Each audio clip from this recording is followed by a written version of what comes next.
God.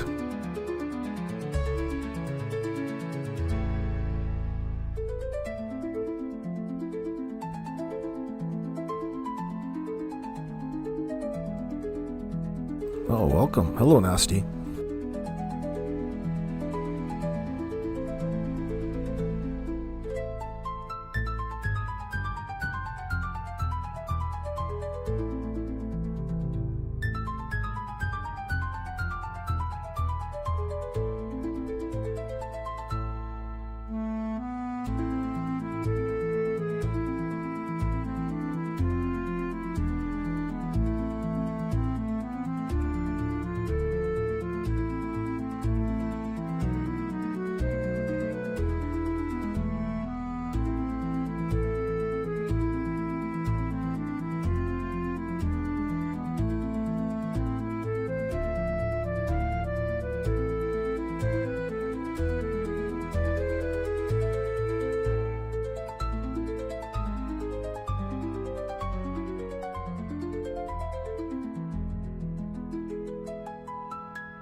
Oh, it's so mysterious.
It's like the opening to a High School Musical.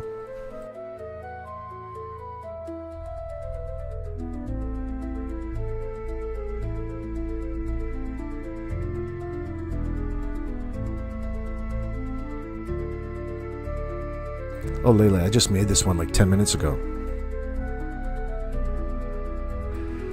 Oh, welcome in, Sweet Tea. Take any seat, everybody. The show's about to begin.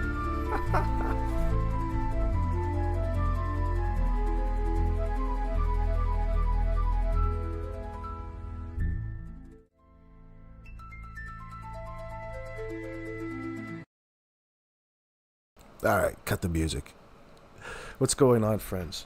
You remember a couple of days ago, we started, I think we've done this a few times, where we've started,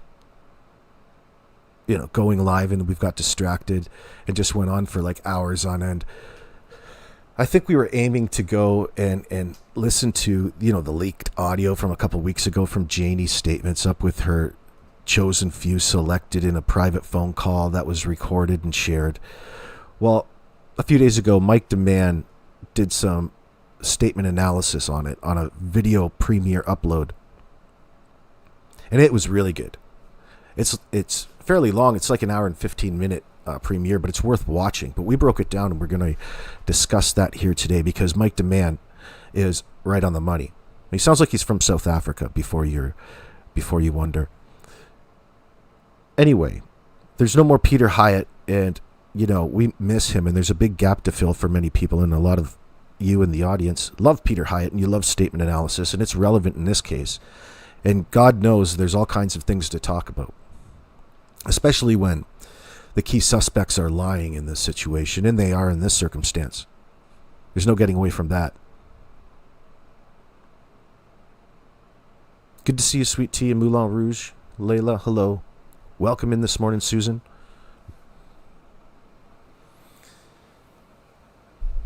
I've got a couple breakdowns. I also got a shout out Also got a shout out at 46 minutes of Nietzsche's True Crime latest upload. I appreciate the shout out.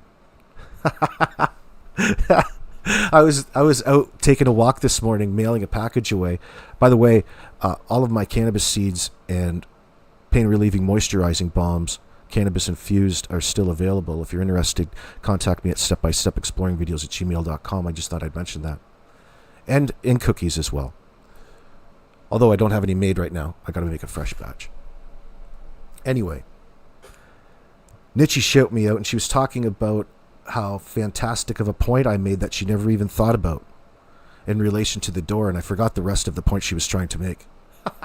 It didn't matter. I was too sidetracked from being excited about Nietzsche shouting me out. See, I still get excited about stuff like that. But anyway, she does great breakdowns too.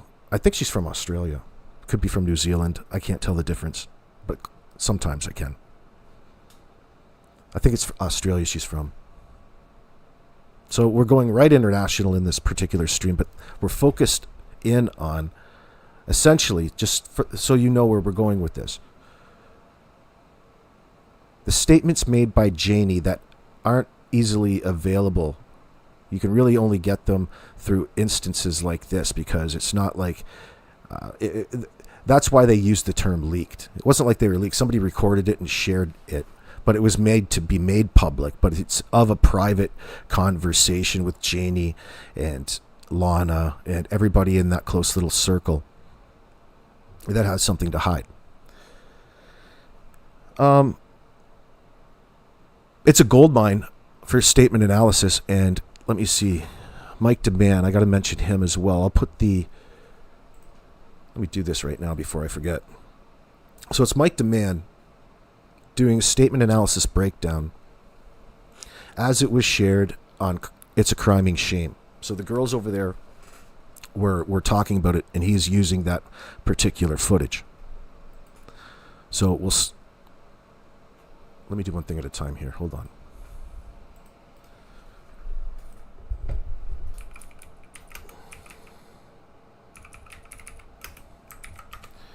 Now, that's a hilarious... Mike Dammann is a hilarious name because he's the man. That's probably his real last name. I don't know. I shouldn't say that. I don't know. But it's funny. Anyway, that's pinned to the top of my live chat if you're looking for the quick link of the particular video that we're going to be discussing here. Now, he's going to be talking a lot about avoidance. And for the sake of conversation, let me give you a breakdown quickly about what avoidance means in statement analysis. It refers to a speaker's deliberate or subconscious effort to omit, sidestep, or obscure specific details, topics, or direct responses in their narrative, often to conceal guilt, discomfort, or sensitive information.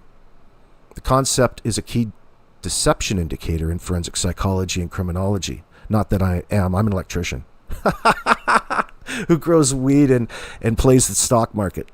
As it suggests, the speaker's withholding critical information, but it doesn't matter.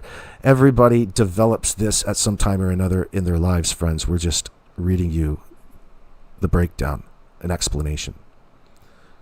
See, I got sidetracked there, but I digress. This concept is a key deception indicator in forensic psychology and criminology, as it suggests the speaker is withholding critical information or avoiding topics that could incriminate them or cause emotional distress.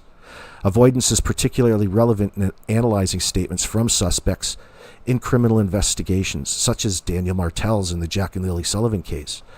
And this is as discussed in what we're about to watch in Mike Dammann's review of Janie's statements from It's a Criming Shame video. All right, so we're going to start off way back.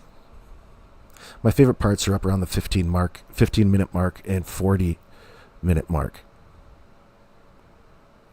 But we have timestamps. I did have timestamps. Just one moment.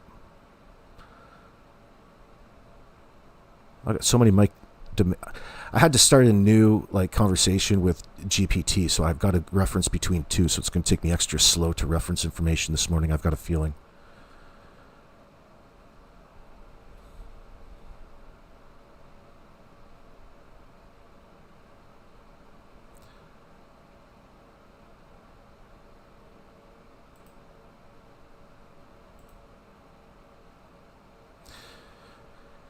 So one thing that I missed is he picked out something in Logan's deceptive statements. And he mentioned something about her, and this is right at the beginning, timestamp 214 of Mike's video. The quote is from Mike, and yes, she compared them to animals. When we slip up, we are saying something that is coming from our minds. I believe that's exactly how she saw them, meaning that there was a perception about the children, like they treated them like second-class citizens, like animals, and she referred them, she referenced Jack and Lily and their treatment of them to be the same as animals. That's what I get. I completely missed that. I've never heard Logan really talk about it directly other than way back in the beginning, but I don't recall a whole lot of it. I have to go revisit it.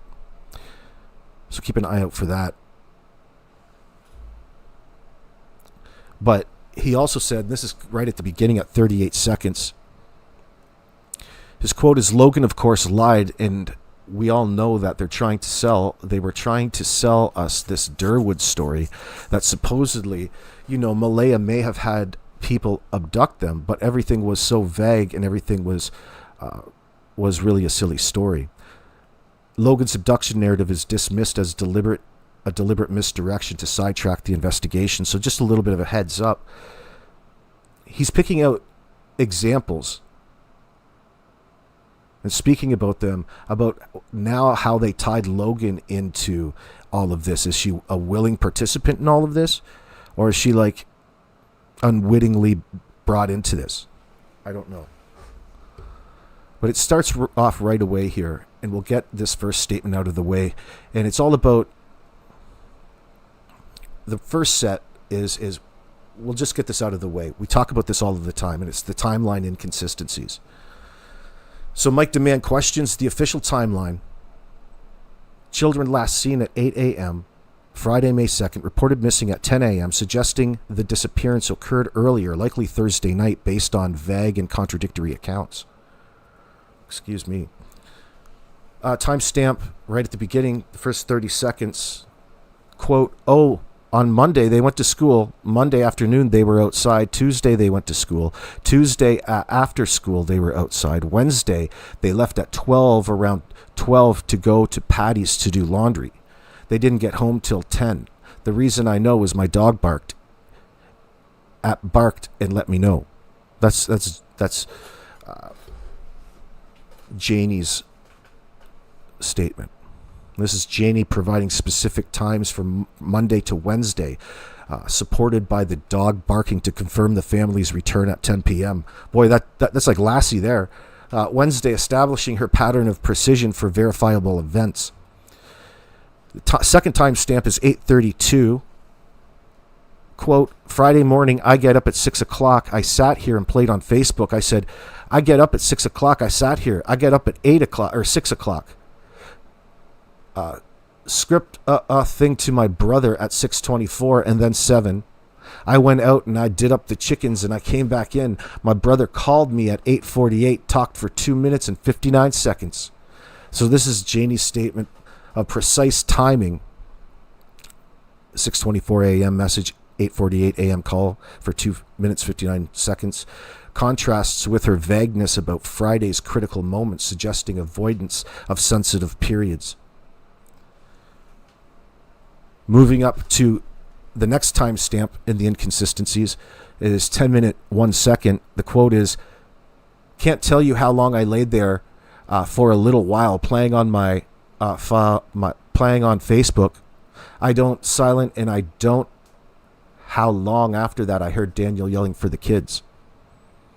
This is a particular one that sticks out for me. Anytime that somebody's pointing out that they recognize the sound of silence in that sense, in a not Paul Simon way, it is questionable. That's, avoidance, to say the least. That's just an indicator to me, a cue.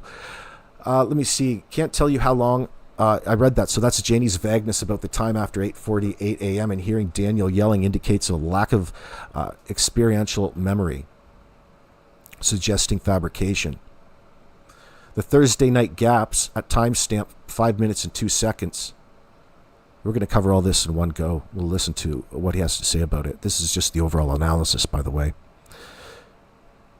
Quote is, they didn't go to school. I heard they went to town. I don't know where they went. I don't know what they bought. Nothing. This is Janie's lack of details about Thursday's activities after the town trip, confirmed by others as the Highland Square Mall, suggests deliberate omission.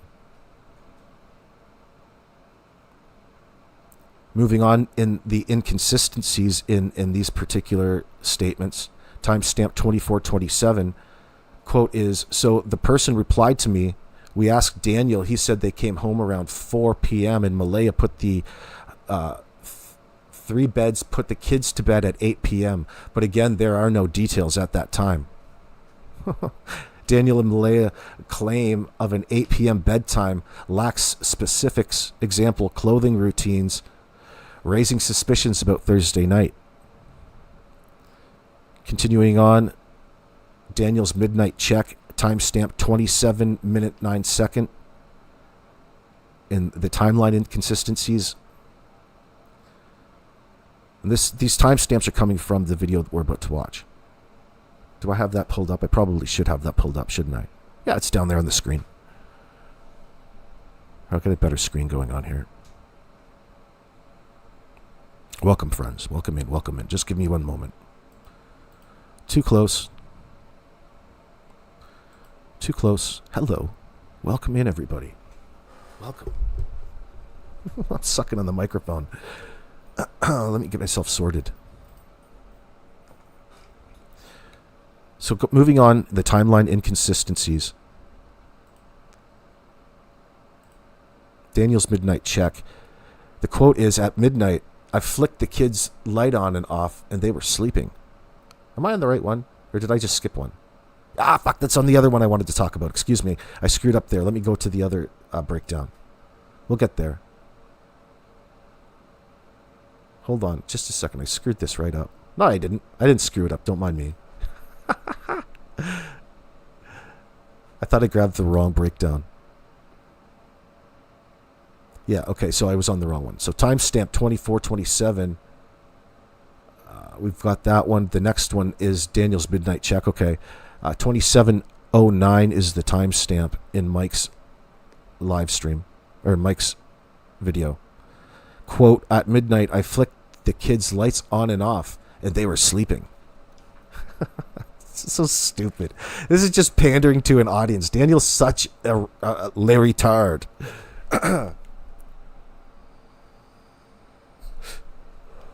Daniel's claim of checking the children at midnight is vague and lacks sensory detail, suggesting it's fabricated attempt to place them alive Thursday night. Right. I guess that's a nicer way of saying Larry Tard. The next time stamp in the inconsistencies is midnight Maleyha's bedtime claim. This is the timeline inconsistencies. From Mike's stream is timestamp 2948, quote, so Maleyha said that the children went down to sleep at about 7 or 8. Maleyha's vague 7 or 8 p.m. bedtime without details aligns with the pattern of avoiding Thursday night specifics. Always sleeping around there, aren't they?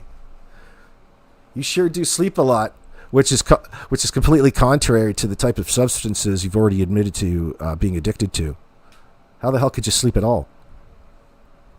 You probably never did. Let's see. So Mike demands interpretation. Do I need to... We'll get that. Okay, I'll finish this off. So demands interpretations. Timestamp 925. His question is that her regular pattern, or was the usual activity happening at night that she didn't get to sleep or didn't get hardly any sleep or got less sleep than she actually usually would or than she usually would. Janie's unusual Friday morning behavior, waking at 6 a.m., going back to bed, suggests something occurred. Something occurred Thursday night, disrupting her routine. It's a good point. His interpretation, timestamp 1030, he says, Mike Dammann, look at how accurate she is with the time. So when people who are regularly accurate, when they are not, and when they're being vague, we have to recognize that as a big time avoidance. It's talking about Janie's precision for verifiable events versus vagueness for critical moments, indicating deception about Thursday night and Friday morning. Let's begin. Let's listen. On Monday, they went to school. Monday afternoon, they rode side. Tuesday, they went to school. Tuesday after school, they rode side. Wednesday, they left at around 12 o'clock to go to Patty's to do laundry. They didn't get home till 10 o'clock. The reason I know is my dog barked and let me know. I opened up my door. I said to Daniel, I said, "You're getting home kind of late, aren't you?"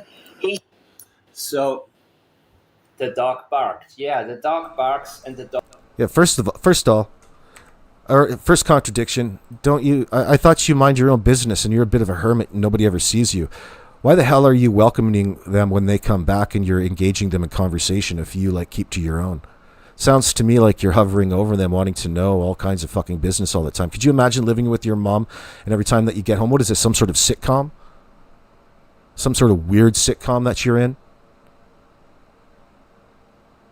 What a fabricated tale this is.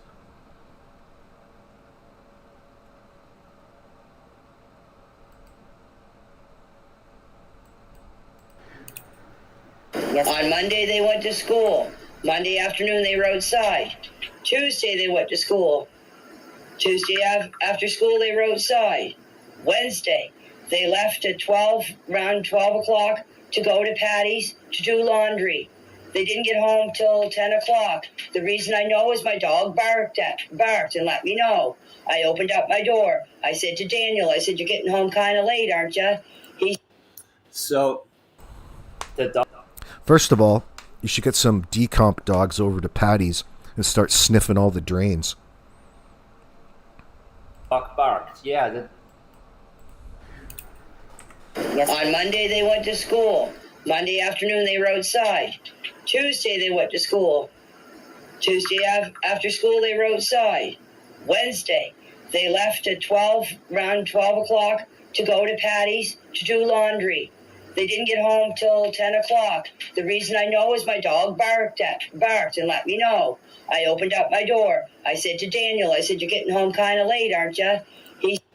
So the dog barked. Yeah, the dog barks and the dog knows Jack and Lily and the dog knows Daniel. The dog knows them. But, we've established early on that Logan, of course, lied. And we all know that they were trying to sell us this Durwood story that supposedly, Maleyha may have had people abduct them, but everything was so vague and everything was, it was a silly story, but that was their best bet in their own eyes to sidetrack people. Right. Avoidance at that point, probing them out, getting a good feel, and going with it. It didn't work very well, so now they're just adapting it in that process. They'll give you a key piece of information to obsess over when the time is right. That's what it's been like so far. Because Daniel realized, even though he gave this interview, and he talked about, and he gave many interviews, and he talked about the polygraph, and he said whatever he could think of to make himself sound innocent, and he realized people did not believe him. That is what he kept saying. People point at him, people look at him, and people think he had something to do with Jack and Lily's disappearance, and it bothered him. So he was worried about his reputation. That's when Logan came in. Logan thinks she's smarter than him.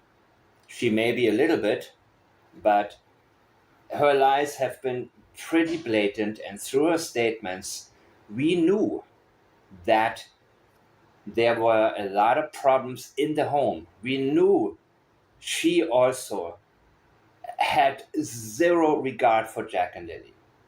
And yes, she compared them to animals.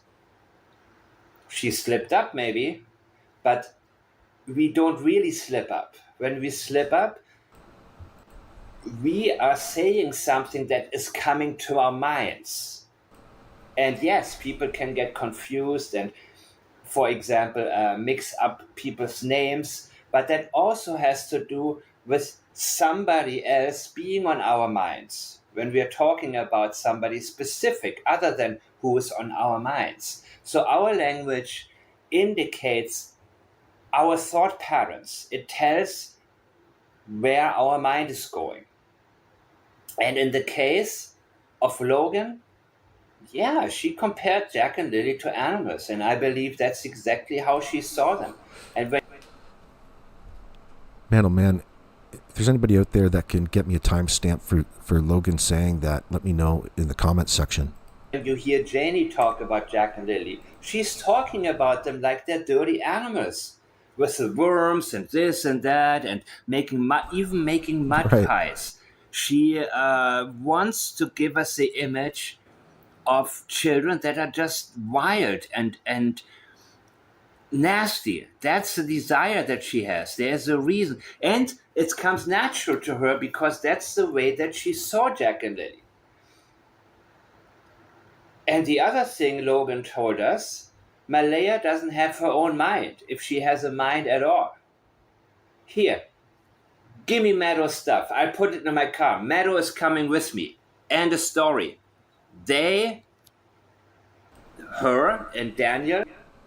Right, imagine that. Logan is so eager to go and get in the middle and help out in order to really skirt the establishment, the law. I mean, you can see it both ways, I guess.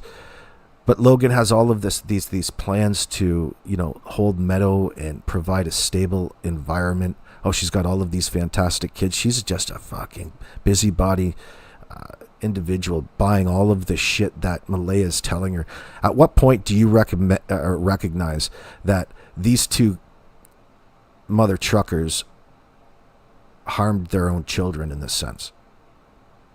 She's really indicating that she's been in the know of the mistreatment the entire time, and it's just a lifestyle for them, probably the entire family. Oh, they treat their remember the Cinderella effect? We were explaining that yesterday. Because of the lack of genetic, attachment, investment, they just get treated like second-class citizens in this circumstance. And it's mom's boyfriend. You're living in with your mom's boyfriend, your drug dealer, Maleyha. And everybody in their little circle, their clique, is probably using it at some point in that sense. I've been over there kicking it with them.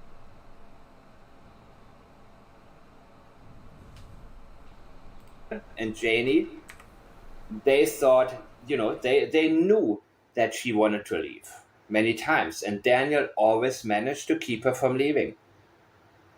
And so in their eyes, she's weak. She will do exactly what we tell her to do. Don't worry about her.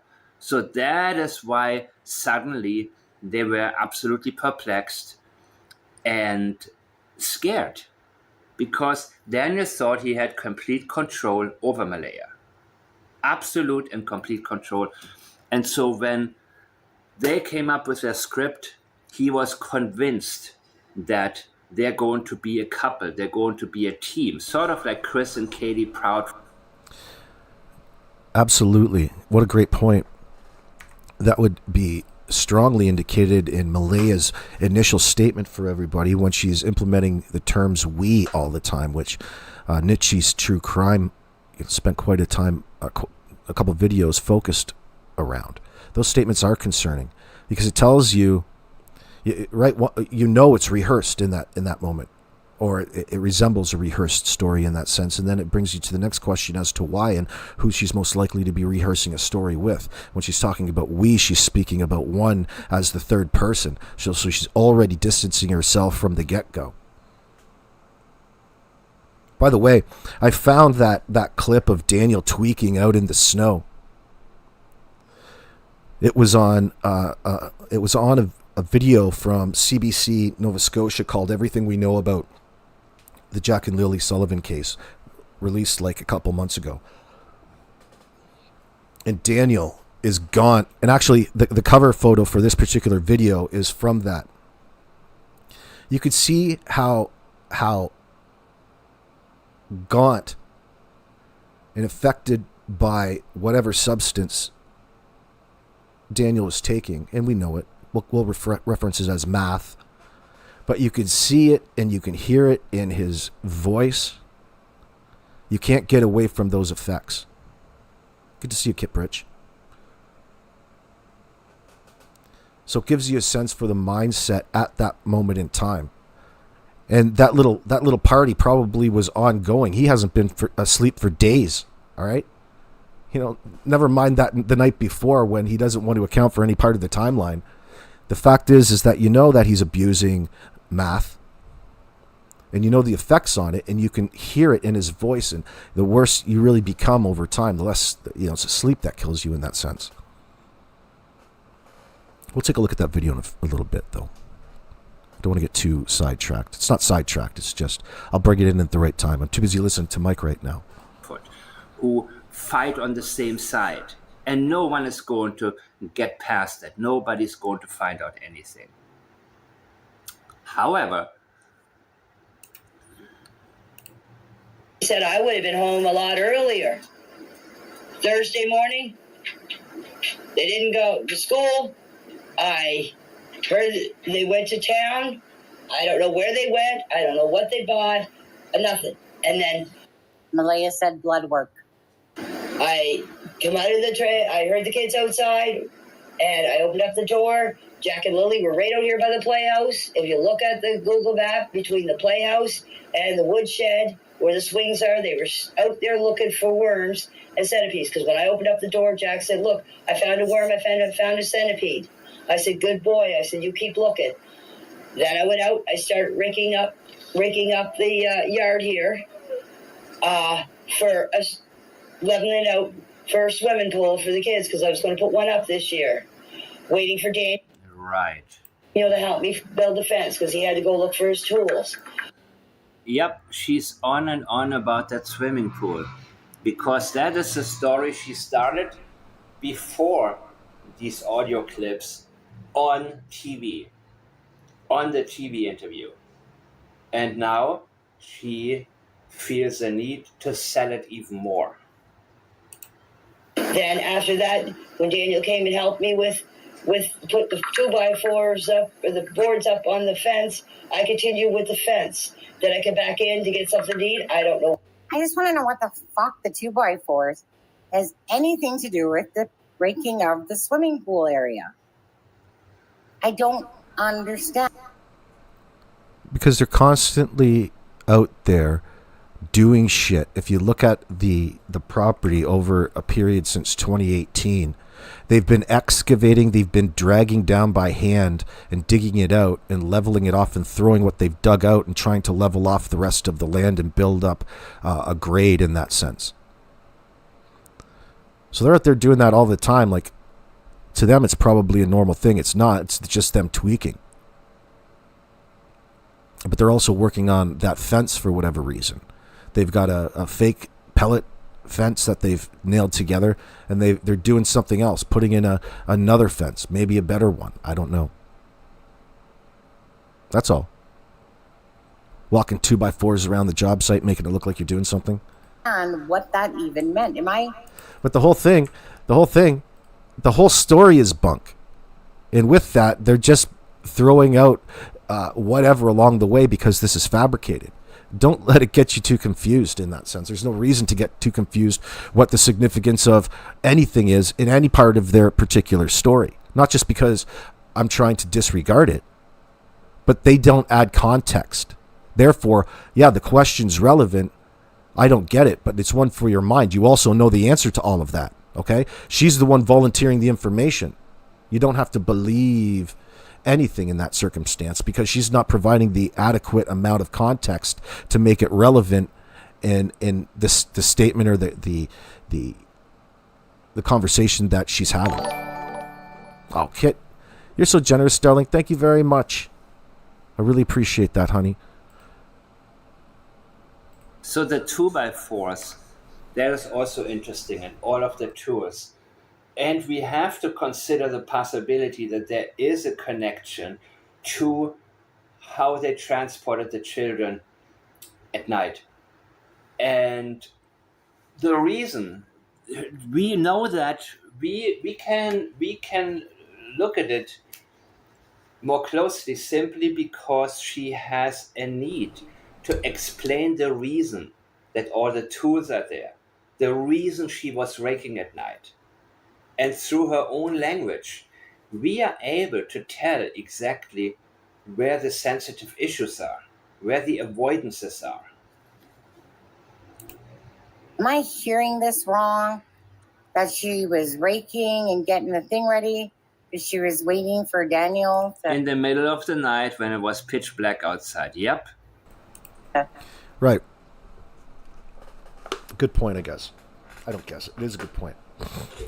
So she's putting herself in the middle of the night waiting for them to get home after letting everybody know how they have no idea what they're doing out.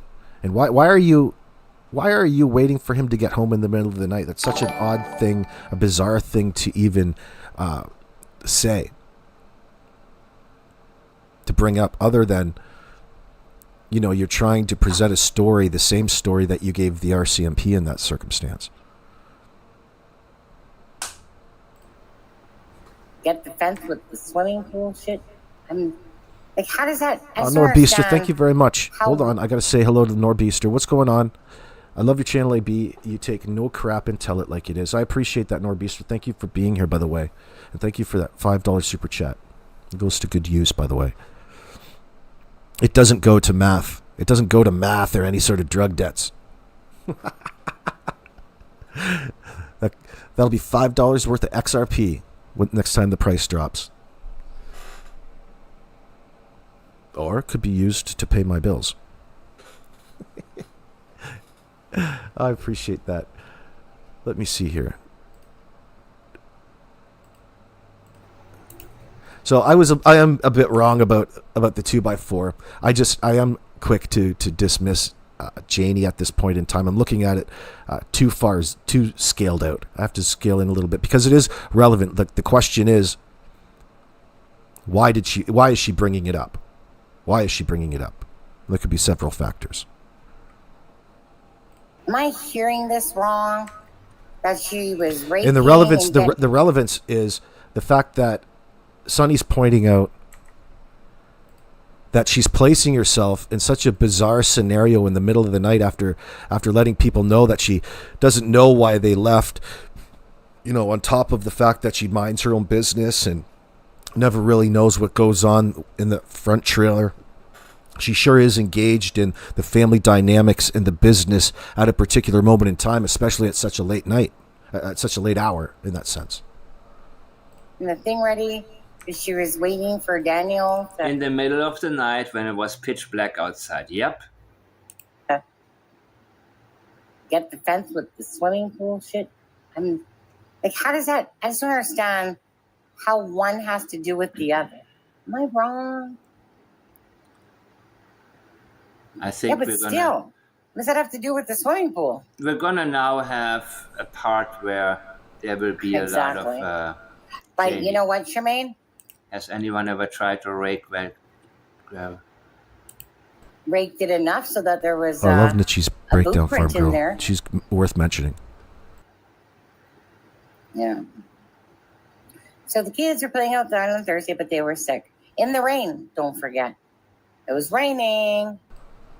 Oh, yeah. You want to take a look at the type of weather we're talking about? Right here. Look at this picture of stupid. Can you believe this searcher out there up on the CBC believing that those kids walked into the woods and they're still in those woods? Like that drives me up the wall. For a searcher to even say that or to even, really, in such a scenario like this, it's better not to say anything. And you're looking to embellish a story that's so blatantly untrue. You look so effing stupid. You probably should be fired. Hate to say that to you. I knew it as soon as I heard it come out of your mouth, how ridiculous that you were to take that interview. Anyway, it's just my opinion. But I can be wrong, all right? I can be wrong. I'm not wrong about that, about my feelings about that. But I'm sure she's probably a nice person just in over her head.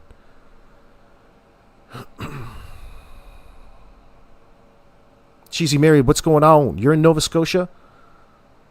But you haven't been following this case closely, but it ticks you right off. There are no arrests yet, or those little ones are not found. Cheesy Mary, they're proceeding with a no-body prosecution in all of this, so don't get too pissed off about that, Cheesy Mary. Things are still developing. Things are still developing. Good to see you, Randy McLean. Living there, I know all of this bully shit. Woods all night, woods at night, wildlife, OMG. The pool, it's not even a real pool, just a crappy one, Layla. They don't even have a pool, number one. It would have been a kiddie pool for the kids. And it's just something that they can talk about that makes themselves look like they were doing something like a normal family would do. I would say 4 and 6 is a little young to get them a pool, especially when you neglect them all of the time.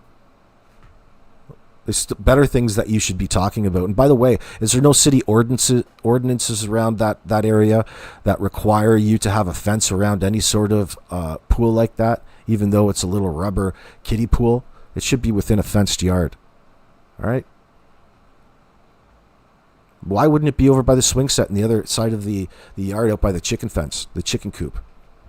No idea. The whole place is a shit yard. It's a goddamn landfill right there. And they're always fucking around, and it's always looking worse and worse and worse. You could have saved yourselves 7 years of work and just got Derwin O'Grady's hoe in there and give you some shovels out and leveled it down with the bucket in one go. Done.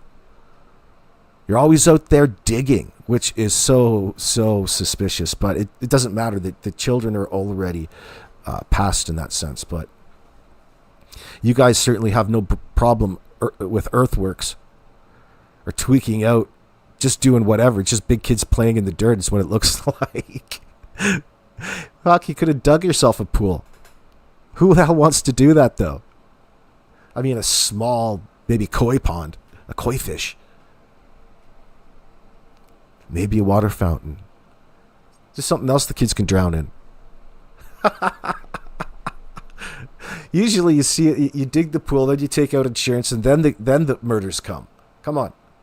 No, this is a different entity. This has everything to do with the psychopathy of the Martel family and the mistreatment of Jack and Lily, the Cinderella effect. And wouldn't you know it, old Daniel, old happy hands, helping hands here. Look at him helping. Right on the CBC, he's helping everybody. I'm sure he is. Whatever you want to call it. Whatever makes you sleep at night.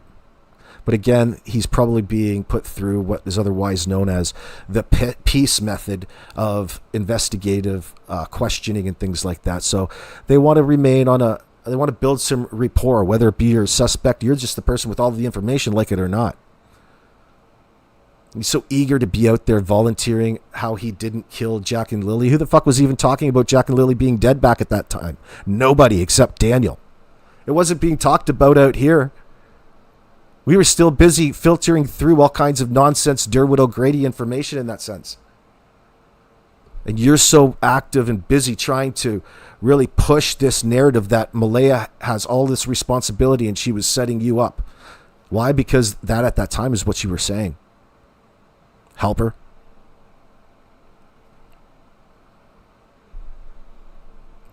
And Mike Dammann is absolutely right in that nobody out here believed the situation, believed the story, and nobody will believe the next one. So if for those of you out there wondering what the complications are, when there's so many lies, and the good news is that you have a direction in the case now. You know whatever's important to you, whatever label or classification, suspicious, foul play, homicide, investigation, absolutely. Is it important to you all out there to recognize that they're classifying it any one thing or not?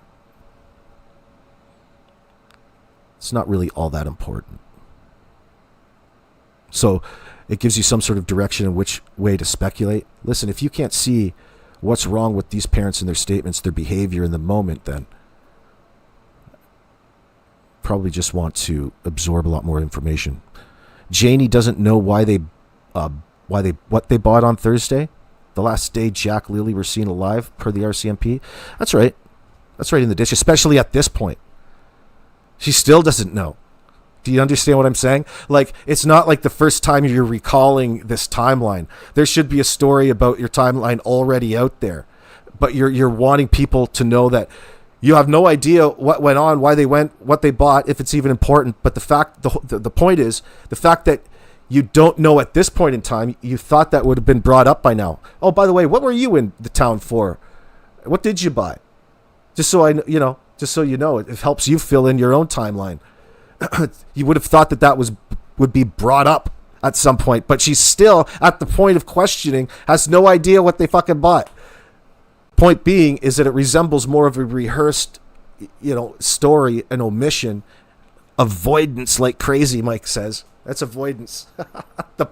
Oh my God. Oh my God. Also, why was there only one single boot print of Jack and Lily near the raking? Well, because she had one of Jack's boots and she put it in the fresh gravel. It's like your own stamp. The fact that they want to present that as a piece of evidence. The only thing that makes it relevant to the case is it fits in the pattern of a staged scene, meaning that it's not like it was footsteps through the freshly raked gravel pointing out into the forest, which is probably should be what you want to go for there, not just one boot print. Or there was boot prints and she raked most of them away would be an option too, except the one, leaving the one. But you think that she would have brought that up. See, she doesn't, which would resemble, again, some avoidance in that. Who really cares? There's no context given to you about the blanket. It doesn't matter that it was on a window. It doesn't matter. It's the green eggs and ham here with these people. They're not bringing the context as to what makes it relevant or why it's a piece of evidence, other than it's help establish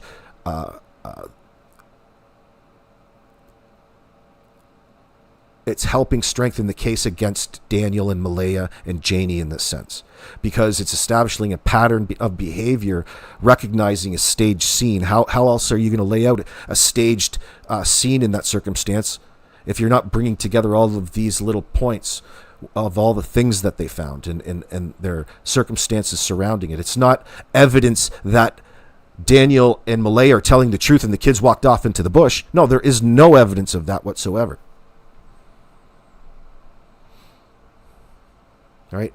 It's evidence of a staged scene by people who were last seen with Jack and Lily, who are actively trying to, piss in your ear and tell you it's raining, to use a better analogy.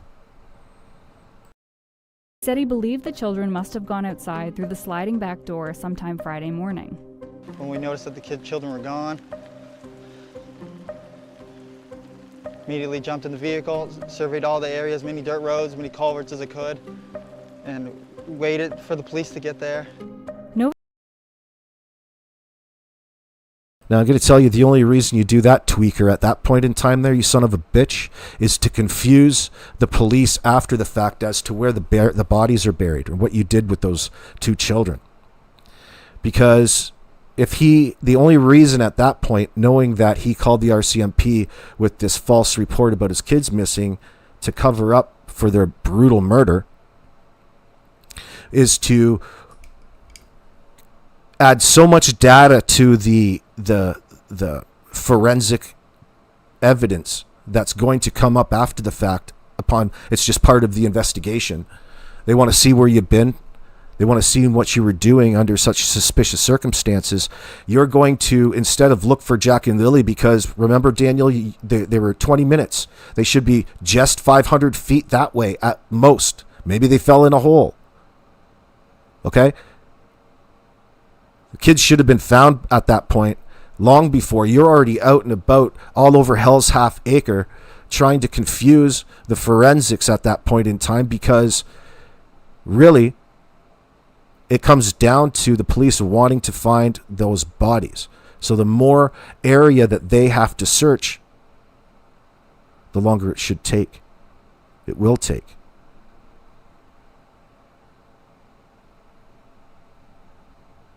And that's just with the data they can collect. What about the pauses in time that you leave your phone off of your person and you're out there doing whatever deeds need to be done in order to cover up your tracks?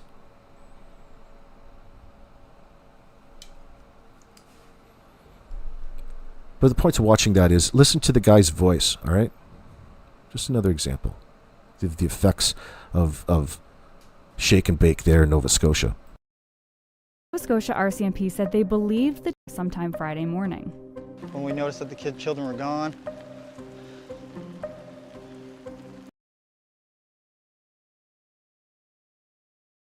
by the way, you didn't have to get farther than that to get your first red flag. Here's this we insertion again. Here's this we. Remember? We means Maleyha and old Daniel here.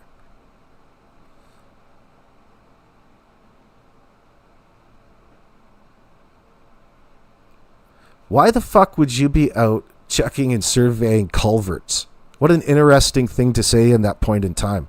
When your kids should be just a stone's throw away. They should be within earshot, for crying out loud, if it was 20 minutes. Why the need to deceive? Right from the get-go there, tweaker. We? Who's got control in this relationship? We? immediately jumped in the vehicle. Why the need to create the illusion of being something more than you are in this relationship to Jack and Lily? You're just the live-in boyfriend. She just lives with you. You're not the stepfather, okay? Technically, all of this is technically wrong that the CBC is pushing down people's throats because they're giving you the benefit of the doubt. You're not the kid's stepfather. You're not officially married. The only thing that makes you a stepfather in these sort of terms is when you apply forensic psychology and apply this to a familial homicide, because you killed 2 children. Probably because they were an extension of Maleyha, whom we already know that you were putting hands on, and who you were controlling with the substances that you're allegedly manufacturing, distributing, and most importantly, using. You're out there in the goddamn snow, making it look like the kids are still out there and need to be found. Don't you think a rational mind at that point would start to really be pushing an alternative theory? And the more that time went on, you want to make it seem so generic that anything is possible. Anything could have happened. You left the kids, you put the blame back on the victim. The kids walked out the door and into the bush, never to be seen again. Then when people want to question you on it, tweaker, you say, oh, that's the story Maleyha convinced me of. What happened to this we in all of this? It was we's. That's just a way for you to distance your person, yourself, and talk about this as the third person in the way that you want people to believe it happened. Fucking douche. Immediately jumped in the vehicle. Through the sliding back door sometime Friday morning. And there she is. Am I on camera? Look at her. Am I on camera? Oh, look at me. Here's my camera photo op time. This idiot. Hey, idiot. You need to be fired, bitch. Am I on camera? I'm in charge of the searching around here. I still think those kids are in the bush. You better keep looking then, shouldn't you? Should be out there doing your job if you think those kids are in the bush there, Speedy. What a fucking retard.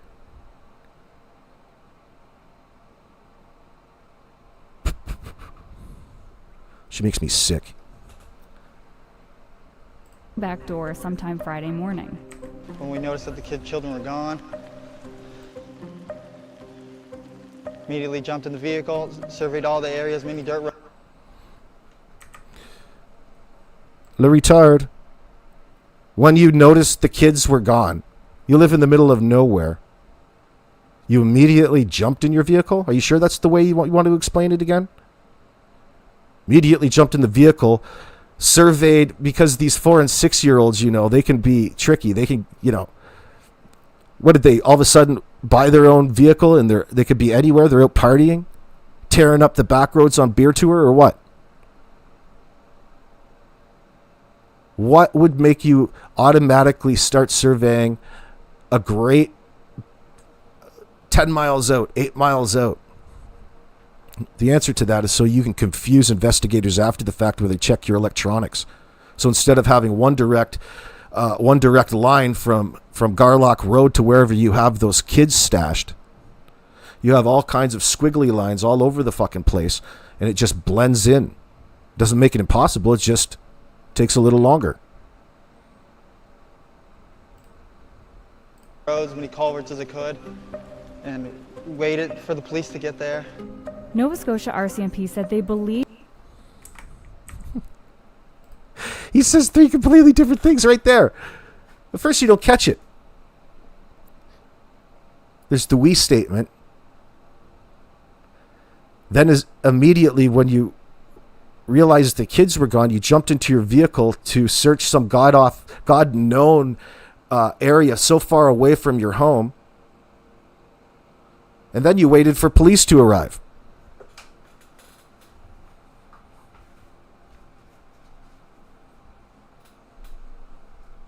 Which is completely different from being out and surveying. So you skip all kinds of different things in there. You're all over the fucking show. Does look like Gollum, doesn't he, Cheesy Mary? I was thinking, who's saying that? He does look like Gollum from Lord of the Rings. Well, my beautiful ring. The children wandered. He said he believed the children must have gone outside through the sliding back door they must have. Friday morning. This isn't a huge mansion. This isn't a 10,000 square foot place. This is a goddamn trailer. What the hell were you doing? They must have gotten out. The answer is that he doesn't pay attention to the kids in the first place. Oh, they must have gotten out. They must have gotten out. Putting the blame back onto the victims at that point in time would stand out to me if I was in that circle. I wonder if any of those other cops right there are suspicious as I am at this point in time. When we noticed that the children were gone, immediately jumped. Look at this. This is May 4th. Is that right? Look at the show he's putting on for the camera like 2 days after the fact. Still pretending to be desperate to the point the behavioral panel thought you were neurologically divergent. Do you know what that means? Les retard. The behavioral panel are over there giving you breakdowns and they can't figure out if Daniel's mentally handicapped or not.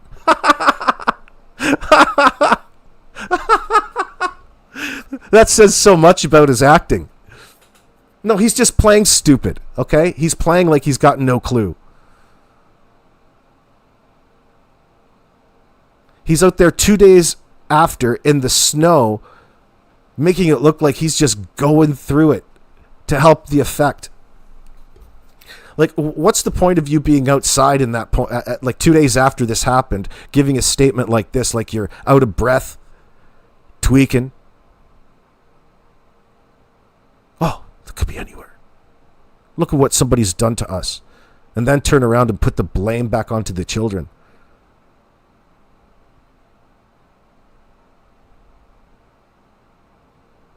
Man.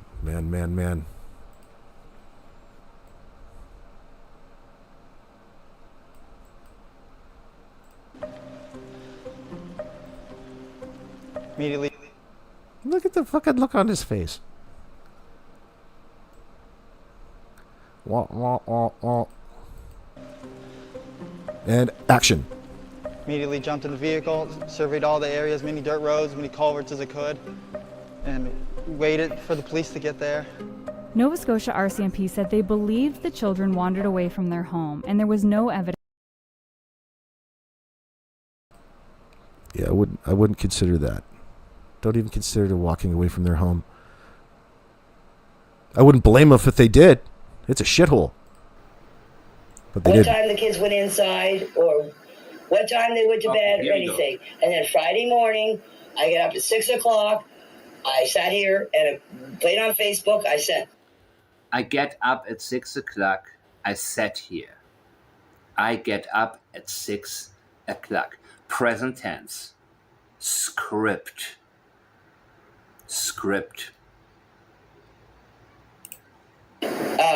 Thing to my brother at 6:24. Yeah, you're right, farm girl. And at 7 o'clock, I went out and I did up the chickens and I got back in. I sat here. I played on Team U, which is the worst thing you can get addicted to. And then my brother called me at 8:48. Timu is the worst thing that you can get addicted to? Are you sure about that?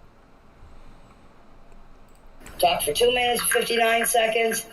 He asked me if I was going to town. I said, no. I said, I'm staying home. I'm going back to bed to have a sleep. I went back to bed. It wasn't long after that. So she woke up and went back to bed. My question, is that her regular pattern? Or was there... Yeah, Janie, are you usually a lazy biatch like that and mope around all day and do absolutely nothing and don't change your clothes for long periods of time? Is that what you want the world to believe? You know, of all the times to really lie, at least lie about your self-grooming habits, Janie.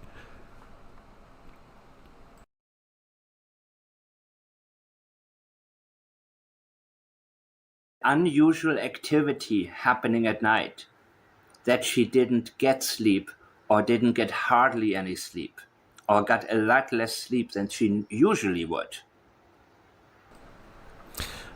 If anything, it probably went down because Janie, they keep recognizing that they don't hear the kids anymore. Their biggest complaint about the kids and the disdain and the contempt that they held towards them had everything to do with how out of place that they were with all of the children screaming. Anybody who loves kids or enjoys kids, even people who don't have any, say that they wish that they had all of those pleasurable, happy times, all of these children laughing, having fun in their neighborhood, is a positive thing.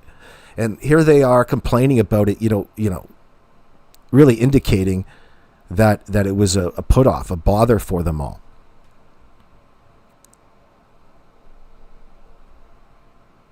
Man, it's so sad.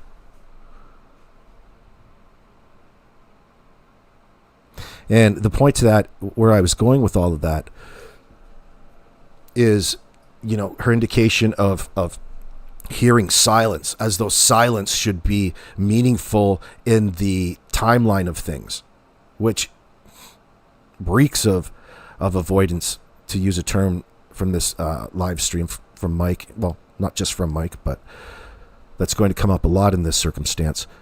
But Janie,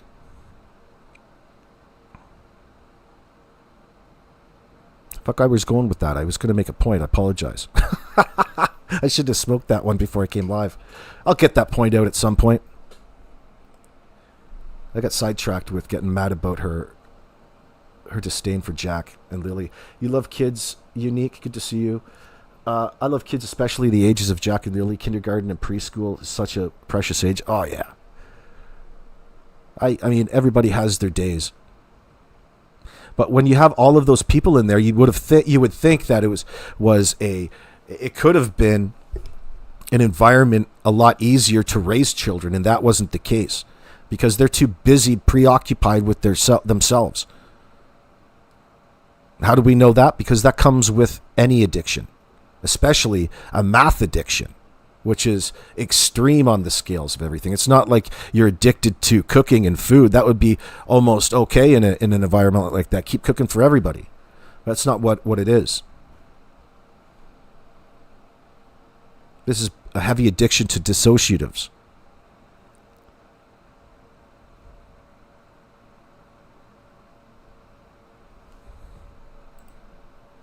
Can't tell you how long. I laid there for a little while playing on Facebook. Playing on my I wonder what she was gonna say. Silent, and I don't know how long after that I heard Daniel yelling for the kids. Wait. What she was gonna say, it's just her reading from a sheet of paper. She's got it on a piece of paper and she's literally reading it, and her mind's racing too much, and she's her, she's getting stumbled up, so she's kind of stuttering while she's reading it. Maybe it's too far away, maybe it's not clear, maybe her own handwriting sucks. Figured he was yelling at the kids to get in on Facebook. I dozed off. Okay. I heard that at 7 o'clock, I went out and I did up the chickens and I came back in. I sat here. Look how accurate she is with the time. But yeah, of course, she was able to check when exactly the messages were sent and everything. So when people who are regularly accurate, you see, some people are not accurate. Some people, they are, they will tell you, oh, I got home around between 9 and 10. Then we recognize that person's pattern. We realize this person is not a very accurate person. He's sort of, just, giving his estimates, but when people who are very concrete, and Daniel is the same way about many things, when people are really concrete when it comes to time, when they are not, and when they're being vague, we have to recognize that as big time avoidances. I played on Team U, which is the worst thing you can get addicted Sidetracking. to. And then my brother called me at 8:48, talked for 2 minutes and 59 seconds. Uh-huh. He asked me if I was going to town. I said, no. I said, I'm staying home. I'm going back to bed to have a sleep. I went back to bed. It wasn't long after that. I can't tell you how long. I laid there for a little while playing on Facebook. I dozed off. Playing on my face. Huh. I heard the dog bark. You guys are very generous today. Thank you very much, Esther. Merci AB for seeking the truth and justice for Jack and Lily from France. Esther, God bless you. Thank you very much. Don't forget to go over and subscribe to Mike Dammann, by the way. It's pinned to the top of your live chat. I don't want him thinking that I'm making all these bucks off of his back here. Make sure that you go over and subscribe and let him know that AB sent you, by the way. You got to spread the good message when it comes to this. And Mike's right on with his statement analysis. I was surprised how good he was in holding such high regard for Peter Hyatt. Like, we know how great Peter was in that sense. Mike was solid enough. He did go a bit far, but I like that in a person. He goes where Peter usually doesn't. Peter usually stuck to a very concise statement and didn't get too controversial in that sense. Mike doesn't have he's not afraid like that. The kids were outside. Not that I'm saying Peter was afraid, but this is just a little different. It goes a little farther than Peter's way. I heard the kids, and then after that, I didn't hear nothing. Everything just went completely silent. And I don't know how long after that, I heard Daniel yelling for the kids. I figured he was yelling at the kids to get inside, or Jack was Yelling at the kids. That was a regular thing in that house, yelling at the kids. Or Jack? letting my chickens out, which he usually does. He let them out a few times. So I figured Daniel was getting mad at him for that. Yeah. So everything Jack is doing is wrong, right? Everything. She has to tell us about everything that she can think of where Jack did something that, you know. Listen, they even when they're bringing you the timeline of these events of this bullshit story, they turn back and even on the CBC interview, they turn to the viewer, to the interviewer, and then they present it as a question. And every time they do that, they put it back on how they usually remember. It's such a bizarre way to usually remember Jack and Lily doing or saying something that would have otherwise indicated their whereabouts in that moment. So it's contradicting them providing the answer, but also putting the blame back onto the victims yet again, where they've already put the blame back onto the victims. Like, how many times? So the kids got out the door. They didn't make the noises that you usually hear when they're outside. Otherwise, that would have been the key factor that would have saved these children from their demise. They all do this sort of trick, and it always is to when they have to be when they're in moments. They just spin and put all of this back onto Jack and Lily, which, in my opinion, is just greater evidence that they did something. They're hiding what it is that really happened to Jack and Lily to take it to the end for you. There's probably a more clinical way to phrase that, I'm sure, but listen, they're guilty of sin. God bless you, Slim Pickens. Thank you very much. Generous AF. Get over to Mike Demands and make sure that you subscribe. I'm going to feel real bad. A kid opened up a fence twice. Yeah, well, they actually do have, at that moment in time, they're doing all kinds of weird tweaker-like construction out there in the driveway. And there's a fence, and then there's another fence. Who effing knows? Why is your mom even there in the first place? Like, what's going on with this living arrangement? You got your mom in the backyard overseeing everything that goes on in the house, outside the house, except that day, of course. Dude, it's fucking weird. Oh, I was out there raking, at a cold, shitty old spring night, raking the ground, waiting for them to get back. Well, this is after you just told us you didn't know that they really went out or what they bought or anything about their trip, but you were anxious like a dog for when they came back. You're like a lonely dog at the end of the driveway waiting for your master. It doesn't make much sense, does it, the way they tell it? Oh, shit. I've never had so much fun being lied to. At least we're on the right track. This is a no-brainer. You guys are so full of shit. So complicated. So complicated. Oh, and by the way, Temu, what the worst thing you can get addicted to? That is sidetracking, isn't it? Sidetracking with a bit of truth. Telling her she's an addict as well. It's even worse than the math I'm addicted to. Can't afford both. Fucking Temu lingerie. In her view, he wasn't supposed to do. So she is painting him as a bad child, and she loves to do that.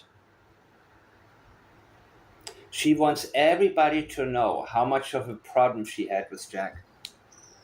You see, when Daniel, remember in an early interview, not the first ones, but then later, he started saying Jackie. And this woman has no sense. And she says it how she felt it the whole time. So they almost give off the aura, talking about the complete, looking back over the case that we know so far. The kids are being made to look like nobody was taking care of them, and the onus of that was put on Daniel, the live-in boyfriend, not a loving stepfather, okay? Maleyha was made to prioritize Meadow, who was their 14, 15-month-old newborn, which would give Daniel more genetic investment into what's going on there. And yeah, the kids were falling by the wayside. He brought it up himself. But in the same time, saying that the onus of responsibility, whatever that may be, in such a household with ambiguous roles, and they're not described, it doesn't make his point. So it's just him talking, putting all the blame back on Maleyha, when in fact, he's really got a lot more to do with it than he's leading on. How could he not? How could he not know what went on and what happened? It would be impossible. I thought you were such a fantastic father. You just lost sight of him for a little bit. Then they chose to walk outside and never to be seen again. Nothing is greater evidence in a circumstance like that, like this, than stating that. Not saying that that's not possible or it doesn't seem like that every single time, but to be a caring parent and actually have those words cross your lips would not be good enough for me. It wasn't me who got my kids gone, for fuck's sakes. If you're truly victimized, this conversation coming out of the parents' mouths would be a lot different. And by the way, I hate to say this there, Daniel.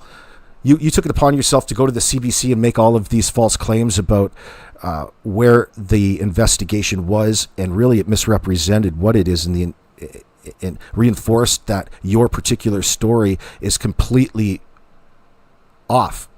That's the only thing that really showed the world. It was different, meaning that you know what happened and you're protecting the truth. And the fact is you're still protecting information and volunteering that just by, volunteering all of this information and using the excuse that somehow you're a part of the investigation, and you are because you're a key suspect.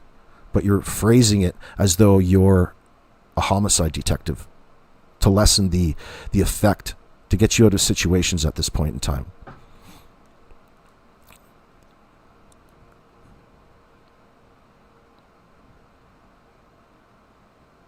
So that's a pattern of behavior up to this point.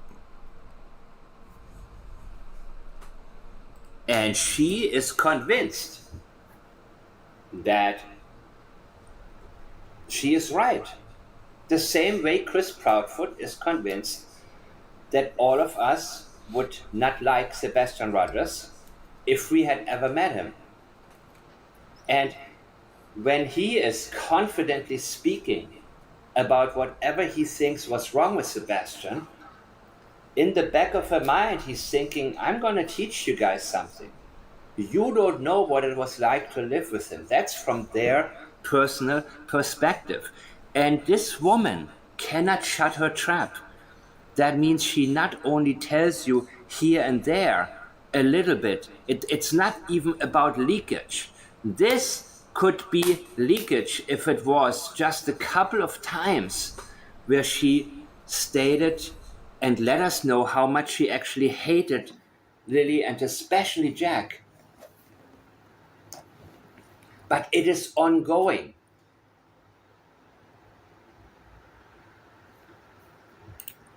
The next thing you know, The next thing you know, there's some significant avoidance right here. Avoidance of time. PLAIDS. Plates. Priorities, leakage, avoidance, intentions, deception, and sensitivities. There's some serious avoidance right here, people. Serious. She doesn't want to tell us what happened then. As accurate as she was with the things that can be proven, or the things she cannot lie about. Because they saw Facebook, the message 6:24, brother called, whatever time was, and 2 minutes and 15, she got that down. Okay, I cannot run away from this. We have to work with this one. So she's designing everything around that. But now, the next thing you know, now she's getting vaguer. dozed off again a little. Maybe dozed. You dozed. The next thing you know, not I knew, I know, you know. That is a story, people. That is a story. And saying generalizes it. She doesn't take ownership of it. I dozed off again a little, maybe. Off, or I get up about 5 or 10 minutes after that, and I found Maleyha outside. And I get up. Present tense. The script is kicking in. Now past tense. I found Maleyha standing there holding Meadow on her hip as you. So here we have past tense, and that happened. At one point, she saw Maleyha outside standing there, holding Meadow on her hip. At one point. Hold her on her right side of her hip. Yeah. Okay. Very detailed, right? She is a detail-oriented person. And that's why I also said, I think when the jacket, when Lily's coat and Lily's shirt were on top of the car, she put it out there because Daniel forgot to remove it alongside the children's bodies. That's what I believe. And that was her way of saying, you see what you forgot? Here, I'm putting it right there where Daniel's gonna see it when he comes back. I have to pick up after everything. This is the kind of woman that she is.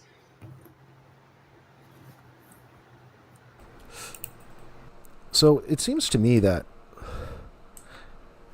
Janie must have the rule of the roost. She must own it and allow Daniel and his brother to stay there. Like, why would she be she's overbearing no matter what she says? Like, she seems to know everything about what's going on, not just in the business, but, you know, she's concerned about something and she's making it her business by including herself in the daily goings on between the family that we're focused on. She's like a supervisor of the entire place. So I'm thinking that she gets the rent check in that sense. People talk about that, but I don't know how we could verify that or how they would know that. But it's not like we're just talking about it for the first time here. It's been brought up before.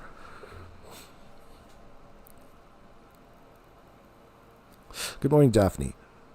Another channel you guys need to go over and subscribe to, by the way, is Daphne's Case Files. You lost it last night, Daphne, on them? I watched your last one. I watched your last video. You've had it with them? I'm just getting started.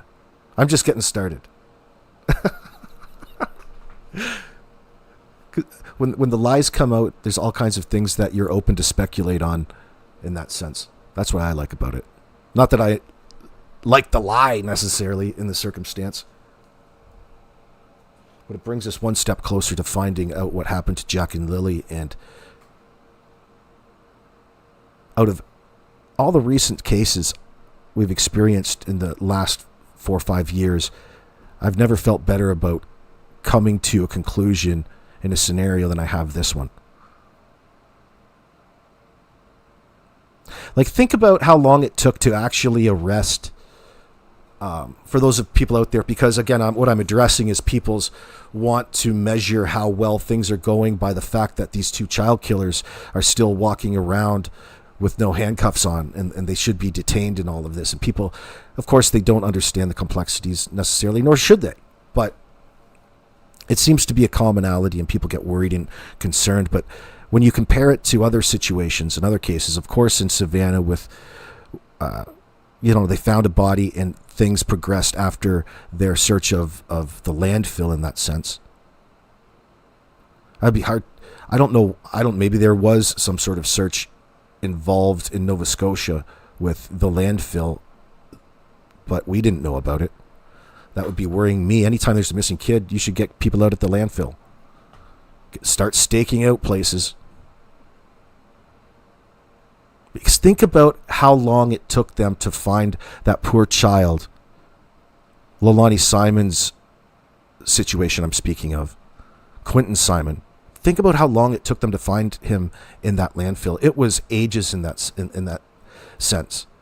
That's not how every single case goes. You don't necessarily need a body. Think about Orrin and Orson West and how long Trezell and Jacqueline stayed free of being locked up.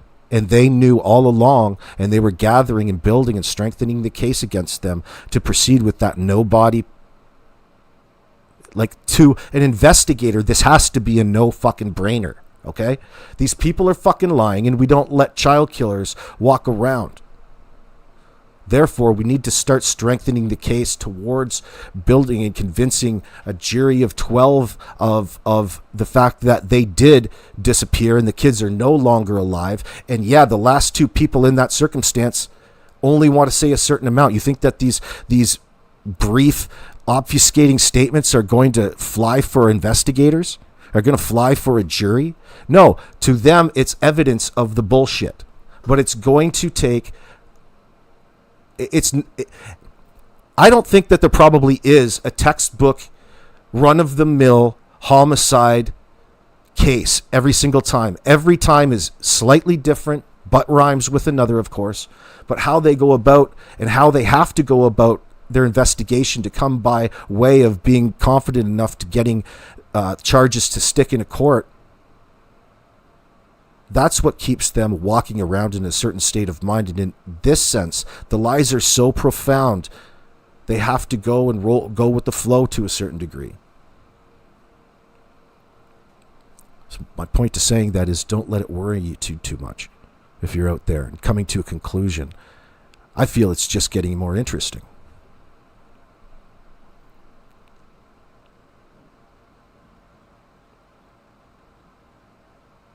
Daphne says, I think of my kids when they were that age, and it just makes me so mad that anyone could hurt them.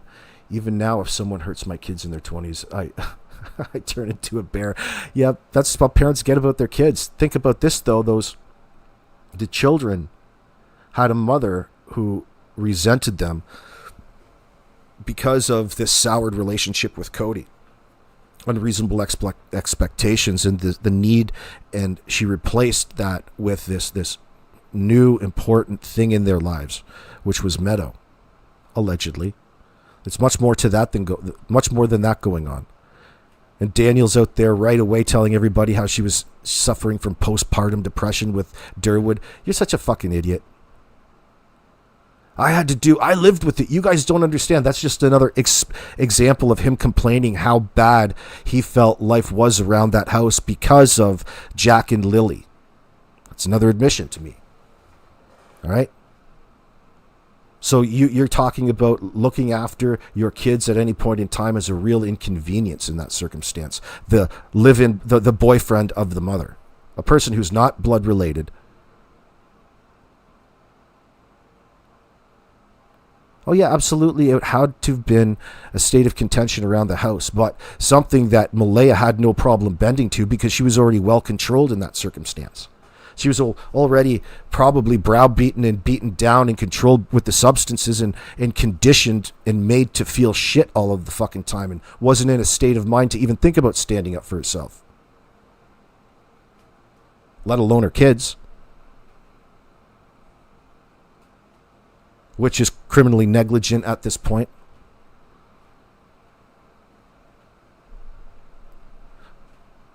The only person that they had in their lives to protect them was Maleyha.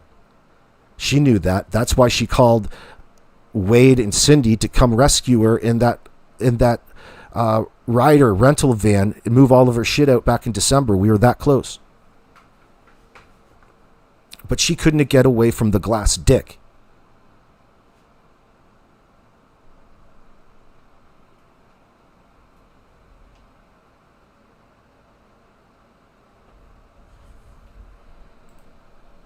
Any excuse to use that term.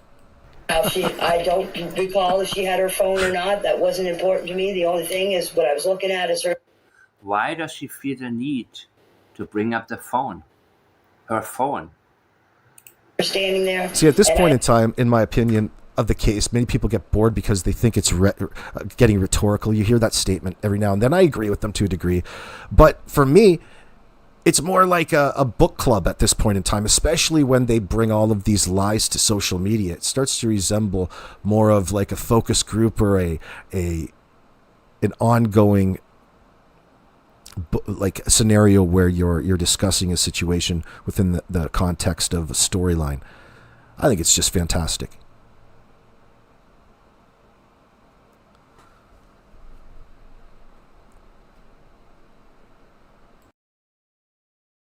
I asked her what's up, and that's what she told me. So the phone is not important, but she feels the need to mention it. Avoidance. The kids were missing for 20 minutes. For 20 minutes. That I cannot tell you. I did not look at my phone at the time. So, that I cannot tell you. She is now being vague. How long did she... Right, at selective moments. She knows the moments that she can't remember. Do you know what I mean? Usually, if you're feeble-minded like that and you can't remember dates that well, it's consistent. It's not selective. It's not, oh, I can't remember because I wasn't looking at my phone, because we all know, like, what are you really insinuating with these statements? That we should otherwise know that you have and you're in contact with every minute of every day of every hour? At some point or another, your story would develop in a truthful manner, become more reasonable around people's questions, not less so. Like at some point, At some point, you can put all of this timeline together because it would just take sometimes a little bit of time. It's like, oh yeah, I did do that. And then based off of that memory, I can remember what happened next and next and next. But she is introducing specific periods, and her statements are she does not remember what time that was in succession to a time that she remembers concisely about it, would suggest avoidance in that sense, I guess is the term, to use it, the proper term for it. I wanted to use other terms, but it indicates she's full of shit. She's selecting. In your opinion, Daphne says, they've been looking at our timeline to make theirs. That's why it took so long for them to come out with everything. Absolutely, Daphne. That's part of narrative building and fabricating. We know that. You know that. You see it. I have to agree with you. Oh, it's just him participating, remember? It's him participating in attacking new angles of possibilities. Why don't you go in there to the RCMP and just fucking admit to the whole goddamn thing? Tell them what you did, Daniel, because we're going to have to get at that point at some point in time. It's better you be in control of the reality and the truth than other people. It would be in your own best interest. But the fact that he doesn't he's not expected to tell the truth in this circumstance, but it's an indicator of just how bad it must be. I'm expecting it to be beyond certainly my reality.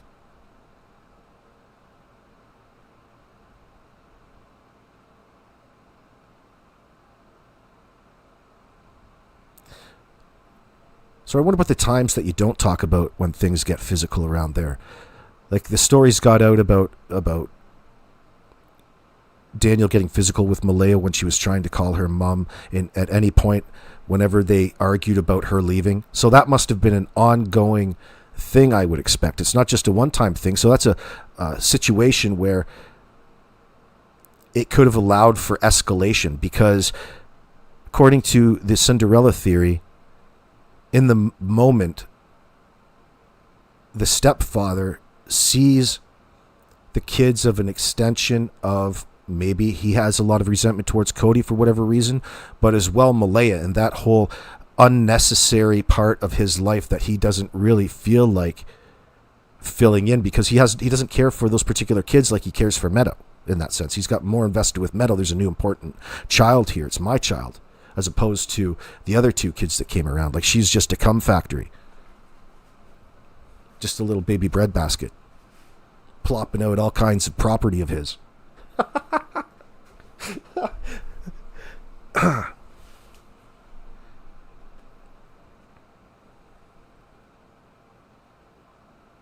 Yeah, Norbeaster, the fact that the kids were flinching in school and never wanted to leave tells me something was bad in that home.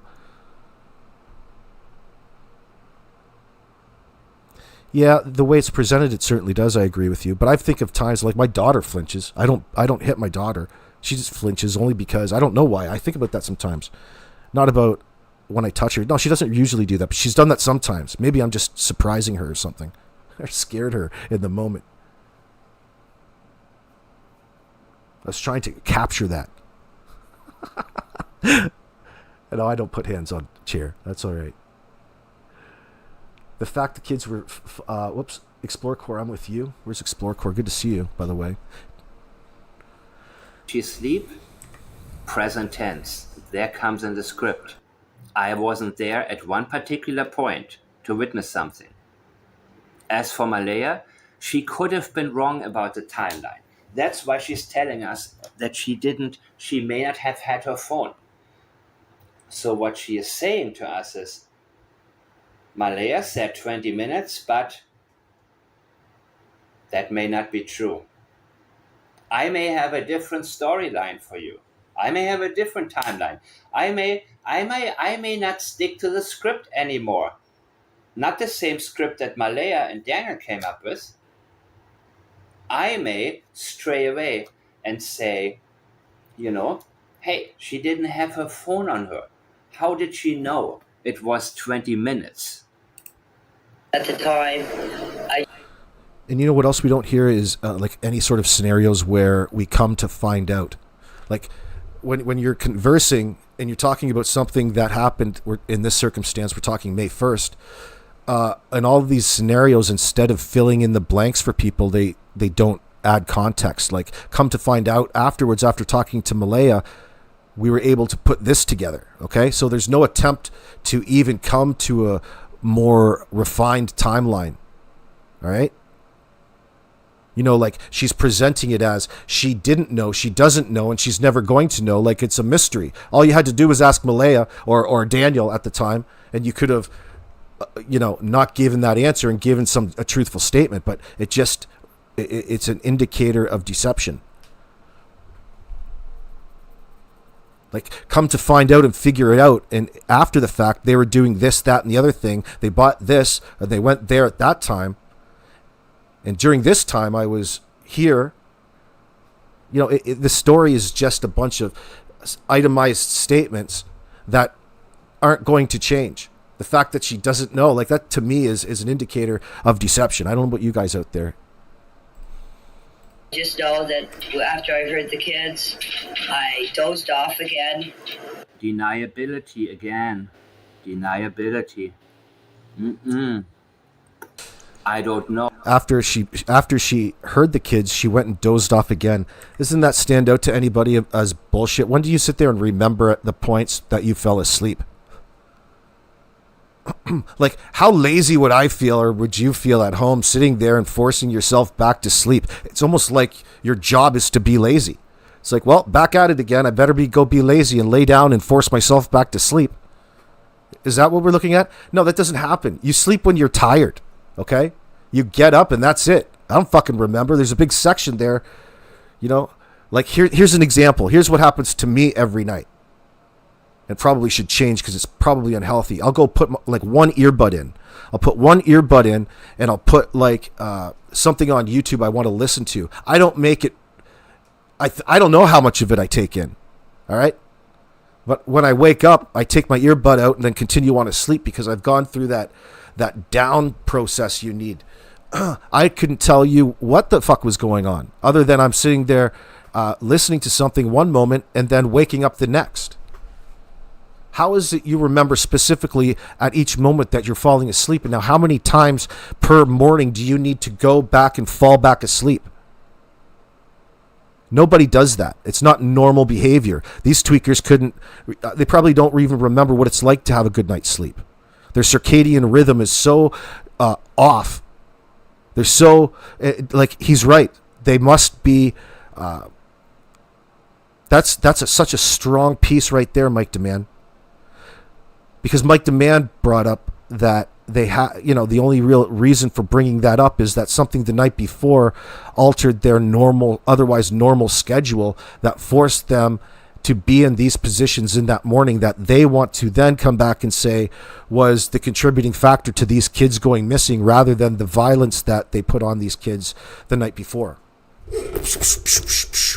That's Mike Dammann helping me out there. And I even remembered. Jesus. Not saying that I'm incapable. It's just fine. But I mean, sometimes when I go live, I like to smoke a little bit so my short-term memory is affected. And it might come across as stupidity sometimes. Sometimes, I'm sure. Whatever. I try to explain it away. Farm girl, if the kids went to bed so early, 8 p.m., they would be up early. Oh yeah. That's without question. Without question, because especially a child can't control their states of consciousness in that sense. When kids are up and ready to go, they're ready to go. Fuck, my daughter flooded my entire first and second floor out by doing that one morning. I didn't have an overflow in my tub back when she was little. And she got out of her room. And when I got up, my house was flooding. Thank God I had insurance.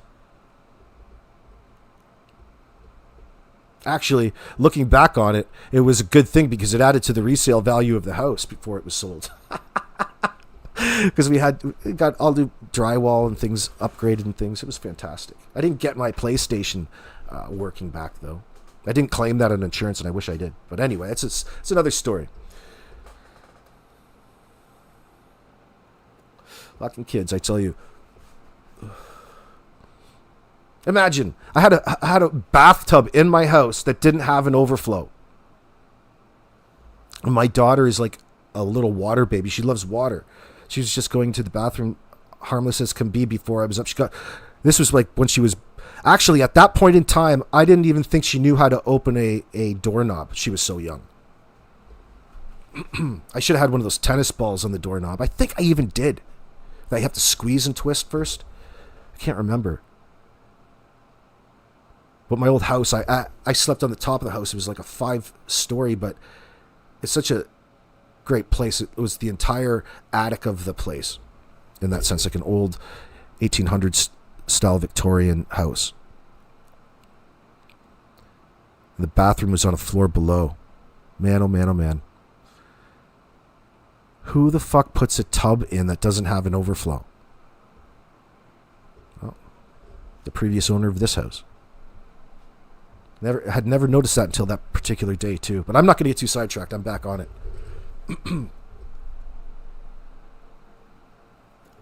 Faye, wasn't Janie sleeping till 6? Yeah. And then she got sleepy again. She even had to tell her brother that called in that 2-minute and 59-second conversation that she wasn't, he was going all the way she was calling her to see if she wanted to be picked up allegedly, and he told her, no, I'm going back to bed. What really happened in that conversation, I wonder if that's actually true. Is it important, significant? No, it's just a part of the lies that Janie is presenting to us. It's worth talking about, though. That's what makes it relevant. Because of the number of lies, the lies start to become relevant when you're accumulating evidence. You have to remember where you're putting it, though, in your mind. Luminous, I appreciate you, darling. Yes, she dozed off like 4 times in 1 hour, Daphne. Yeah. Well, there I am. I woke up. The dog alerted me, heard the kids, didn't hear the kids. Then I noticed the silence, went back to sleep. Oh, yeah. Then that happened. And then after that, I went and dozed back off to sleep for a while. It's just so bizarre.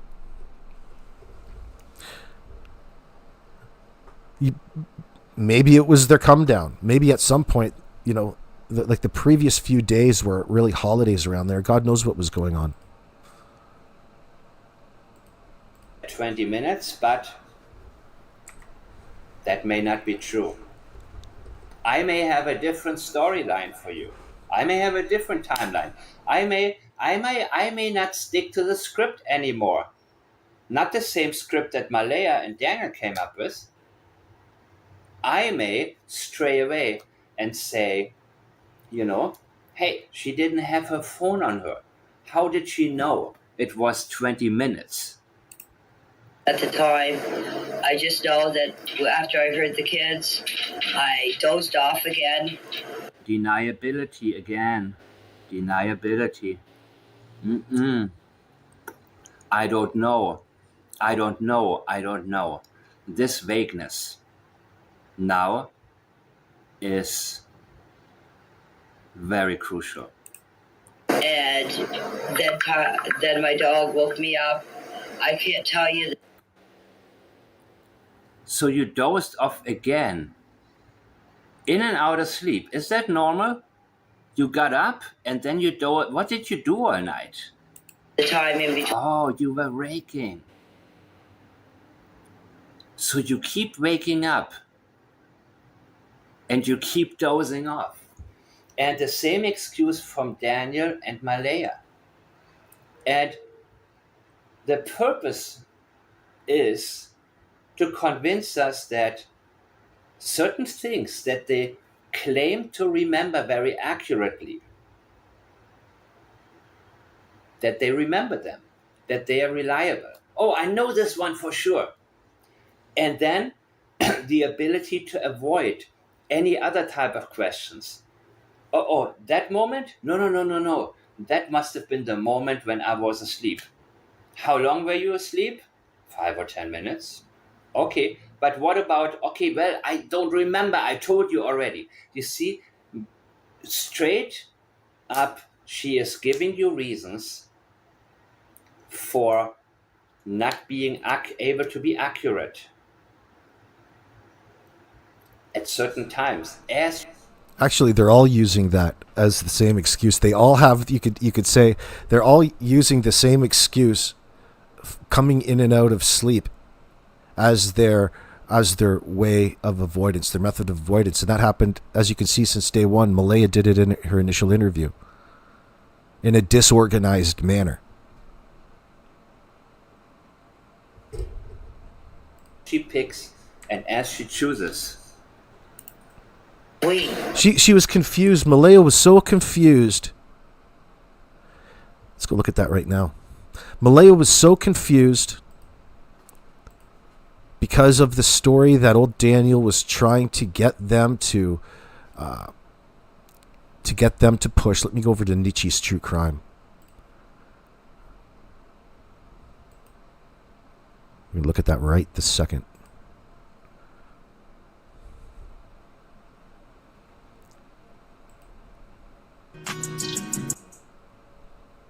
Oh, clicked on the wrong one. It's this one, I think. Did I screw it up again? Hold on. Wrong one. You get a bet on the next one. I believe, let me take a look at it is. Which one is the one? Right here. There we go. Excuse me. And we can't hear it when it opens. And they were outside playing, but we weren't aware of it at the time. And the next thing we knew, it was quiet. And we get up and I tell him, my partner, Daniel,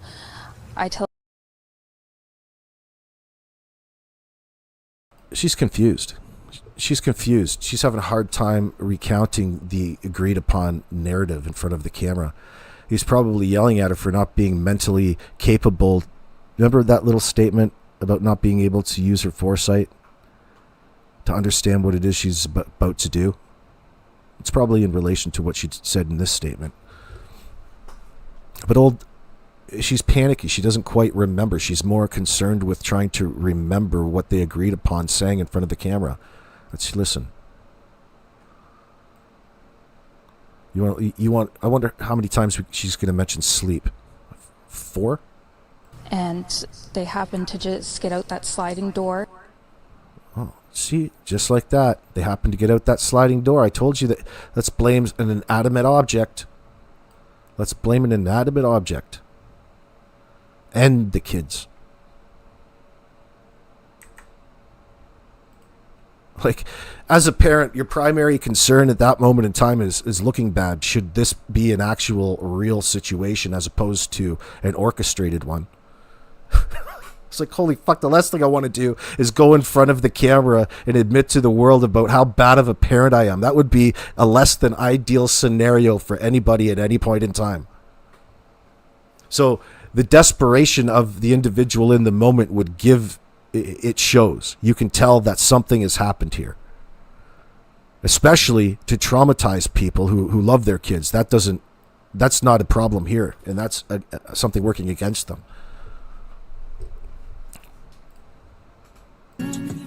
And they happened to just get out that sliding door, and we can't hear it when it opens. And they were outside playing, but we weren't aware of it at the time. Whoops. Almost caught yourself there. Did she catch yourself there? So this arrangement of how things went. She told you that they were outside playing, but you weren't aware of it at the time.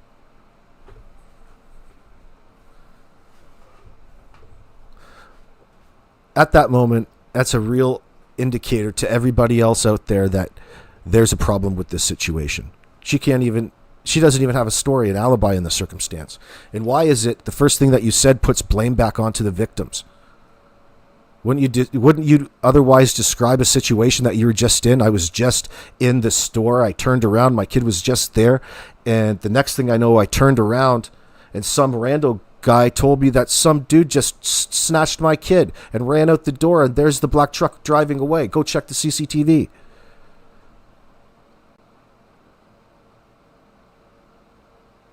So she's admitting to everybody, whether it's on purpose or not, that there is a rehearsed, organized story, because she uses the term we in this scenario. We didn't realize it at the time. She's admitting to you, without telling you, that she's already probably over with Daniel and likely Janie, and have this story about how things went down, the one that we're questioning in this circumstance. And they happen to just get out that sliding door, and we can't hear it when it opens. And they were outside playing. Offered you up the excuse, and she can't hear it when it opens. Damn kids. But we weren't aware of it at the time, and the next thing we knew, it was quiet, and we get up, and I tell him, my partner, Daniel, I tell him, do you hear the kids? And he says, no. And we get up instantly. We're looking outside. We're looking everywhere, yelling for them. And I instantly just call 911. I just had the instinct I needed to call. You couldn't even pronounce instinct properly. Don't think so, sweetheart. Nobody's buying it. And repeatedly, I can't tell you the time in between. The need to convince us. But I know.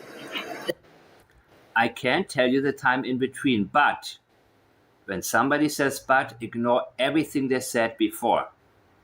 Yes, I can't tell you the time. Why? Because there'll be problems. You could. But let's hear.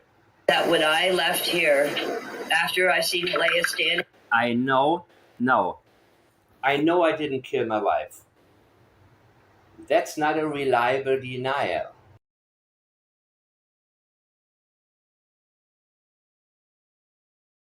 You're right, Mike Dammann. Hold on. Where did I just read that? Donna Quastier, welcome in. Maleyha said it the other night. She said, I don't know why Daniel tells the same thing as me to the cops, but goes and lies to the public, but it's not illegal to lie to the public. Yeah, you're paraphrasing for her, but yeah, she said that in a message the other night. It's not illegal to lie to the media in that sense. It doesn't matter. Just because you don't deem it illegal doesn't mean it's not going to work against you in the cumulative evidence that needs to prove to a jury of 12 that you were indeed lying in this circumstance. When it comes to that, you're admitting to lying in that circumstance, in that message, because in your interpretation of the law, that's not lying. Somehow I don't think that those 12 jurors are going to agree with you. Oh, that's evidence of you lying because you're acknowledging where that line exists, especially in a public setting. You can go and lie in front of the media all you want. The fact that you admitted that it's not illegal would insinuate that you did, you're aware of it, but it's not going to hurt you. Oh, it will hurt you. Because it can be used as evidence against you, just like the pink blanket is going to be used against you. The fact that you're giving a reason to add more to the story for the jury because you're bringing it to social media as though it's evidence of somehow you guys being free of any sort of reason of suspicion in the circumstance, and that's putting it nicely. That's bullshit, son.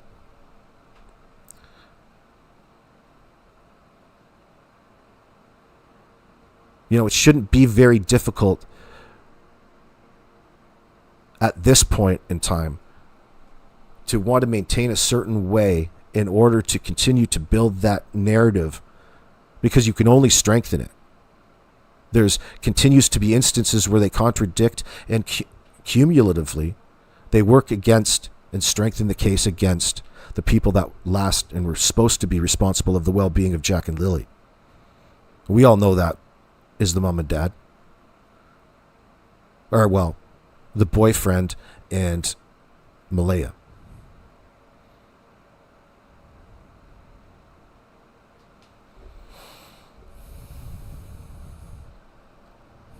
I was just joking yesterday, Monkey Mind, telling you everybody's on vacation and their holiday. It's no holiday. These investigations have to be nonstop. It's ongoing. To somebody it is. Just don't misconstrue what it is that you know through the mainstream media in that sense as being relevant as to where they are with the case. You can believe a certain way. In fact, they probably want to encourage that way of thinking. That way it keeps you from asking relevant questions to them at any one time. It just goes with the job, I'd say. But we all know, and we talk about all the time, how these situations develop.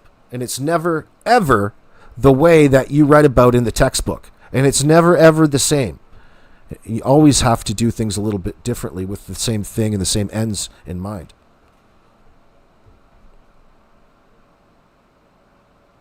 Meaning, for example, you need to allow enough time to pass in order to develop those questions that work against them in gaining the type of information that you require in that moment to hold against them in a court of law to prove that they're in no doubt lying, no matter if you can find the bodies or not.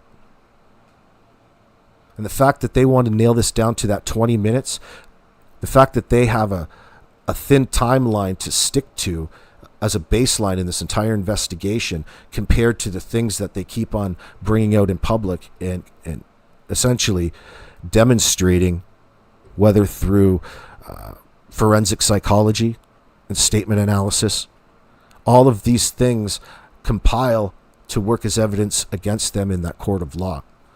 So statement analysis especially, above and beyond everything, in my opinion. I think it's probably true, but it's probably the most relied upon, especially in the business world as well, because what you say is important.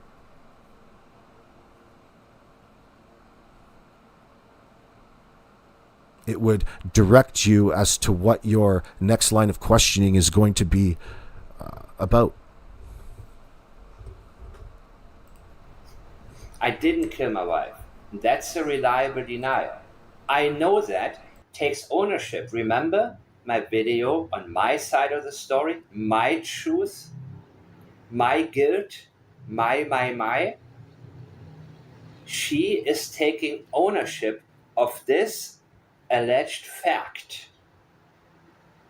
Meaning, don't touch that. Don't dispute it. You can't dispute it. This is my truth.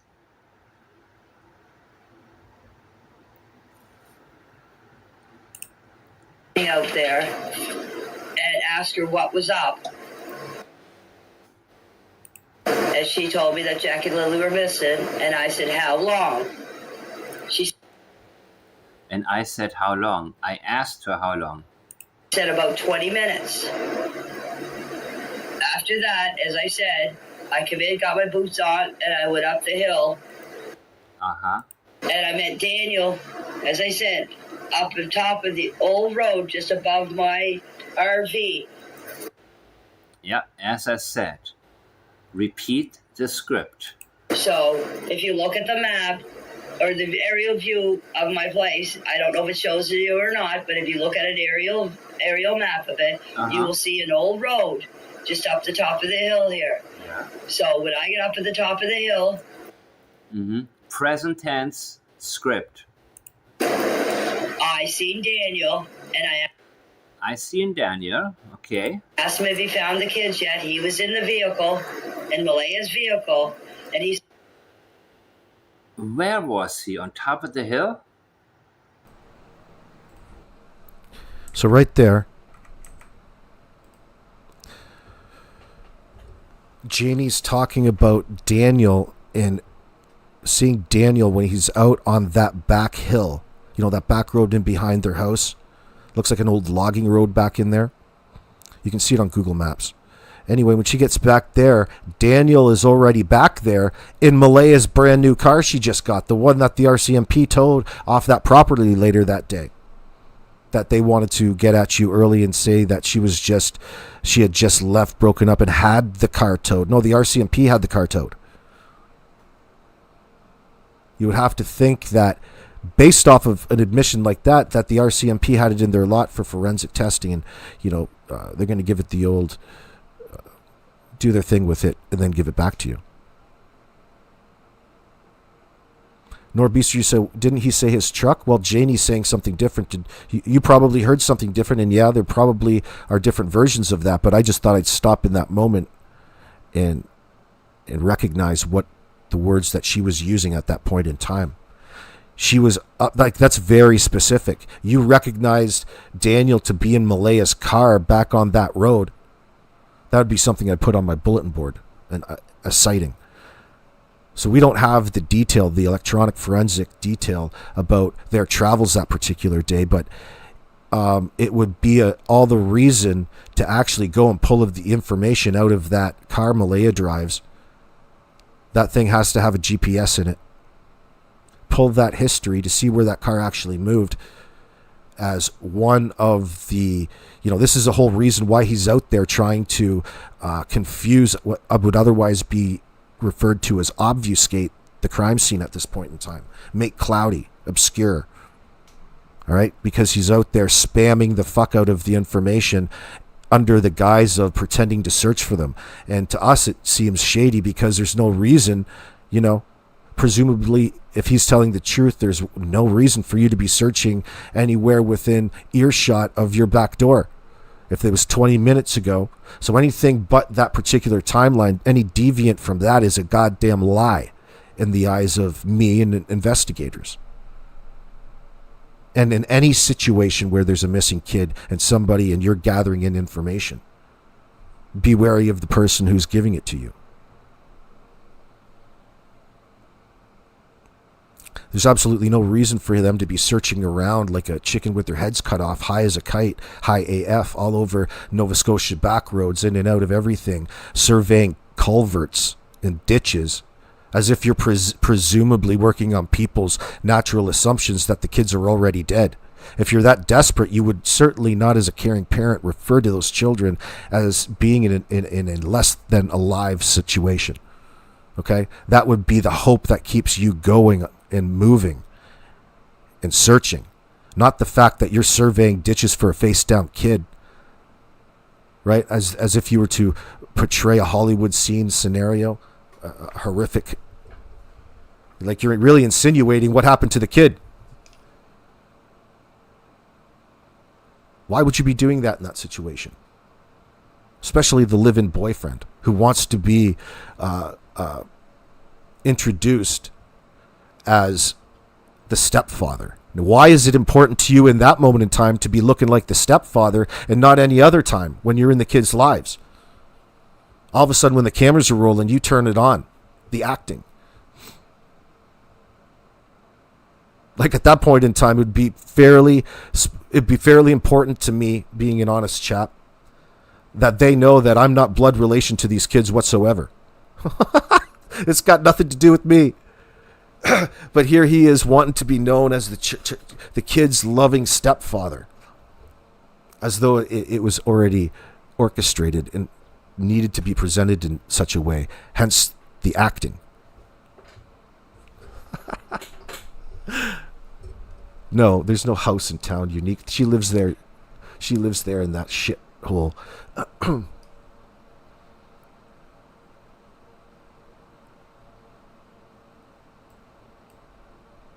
Oh, there's a statement I got to read.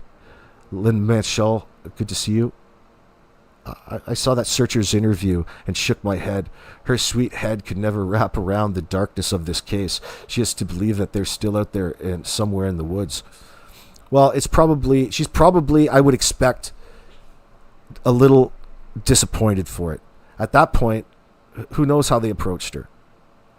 Maybe it was the RCMP who put it out there to really sell it to the parents at that point in time that they're believing things to be a certain way. You never quite know. All right? I don't take it too personally. I'm just, being that way a certain way. I'm not usually that judgmental on people. I'm not that, but I am when a microphone is on. Sometimes. Excuse me. You can pay her monthly or sign her over your assets to her. Good to see you, Mr. Hemi. What about all? Okay. I said no, and he asked me if I was going with him. I said no. I said I'm going to search this area here, and I walked my property line plus a little bit more, where my RV and the trailer is, up to that top of the road. I walked up there, walked around along the old road and down, and came around by the 289, and then get back.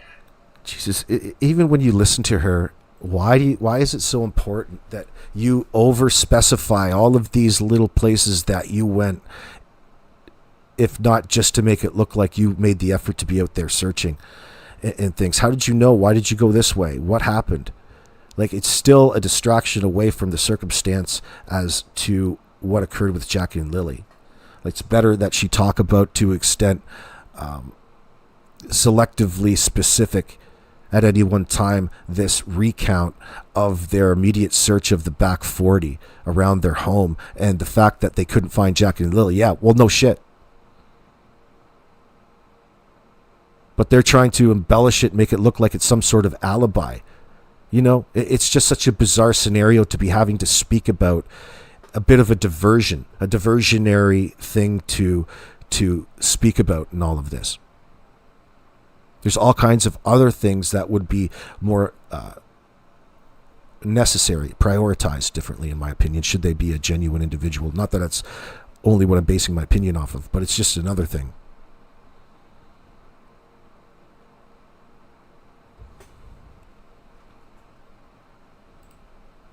I could back up the same spot, and that would be where the kids' little forts are. Oh, and just to let you know, whatever I'm saying to you is what I told the investigators, exactly the same thing of what I heard. And that's the reason that's the real reason she's talking about this right now. It's important that you go and spread the exact same thing that you tell RCMP investigators, no matter how cockamamie it is. That part of it I have a tendency to believe. Because she's really expressing the need to lie, to divert you in the first place. The reason to be here, and you have this recording. It's important for her to remember, because the shit is about to hit the fan.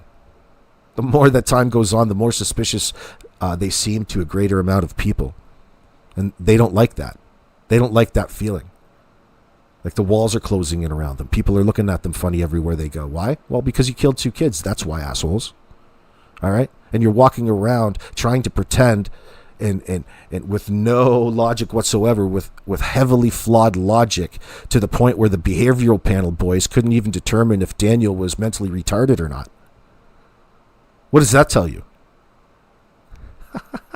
Oh, sorry, neurologically divergent. Oh, shit. That's the level of acting that's going on in front of the cameras at any one time.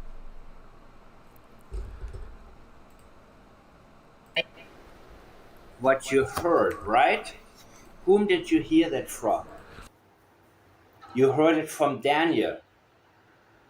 You heard it from Daniel telling you, we're going to tell the RCMP that this morning that happened, this happened, that happened, and this happened. You're repeating the script. That's what you did with the investigators. And I'm pretty sure that you are, for the most part, pretty, what you're telling us is a lot, there must be a lot of similarities. Let's say it like that. Okay. Hold on, Maryland Starbucks. Good to see you. AB mods and chat, I think that by now they should have enough information on them to bring someone in or more. But you know how they work, okay? You know how it works. They move when they're ready, when they have enough information and they have it scheduled into their itinerary, then they move. You know how weird it would be, by the way, for the RCMP all along the way to be so transparent. They're admitting to all kinds of potential mistakes where people could scrutinize them. They have to have their narrative out there, and it shouldn't be too much, because it should go chronologically for the public in that sense. You want them to come in front of a camera and tell you that they're no farther ahead, or they're waiting on this? Not really. It's not necessary. They'll move when they have whatever they feel they need, which is going to be sooner than later, by the way. I appreciate you, Kip Rich. God bless you. 42 months, darling. I was going to make a point and I forgot about it again.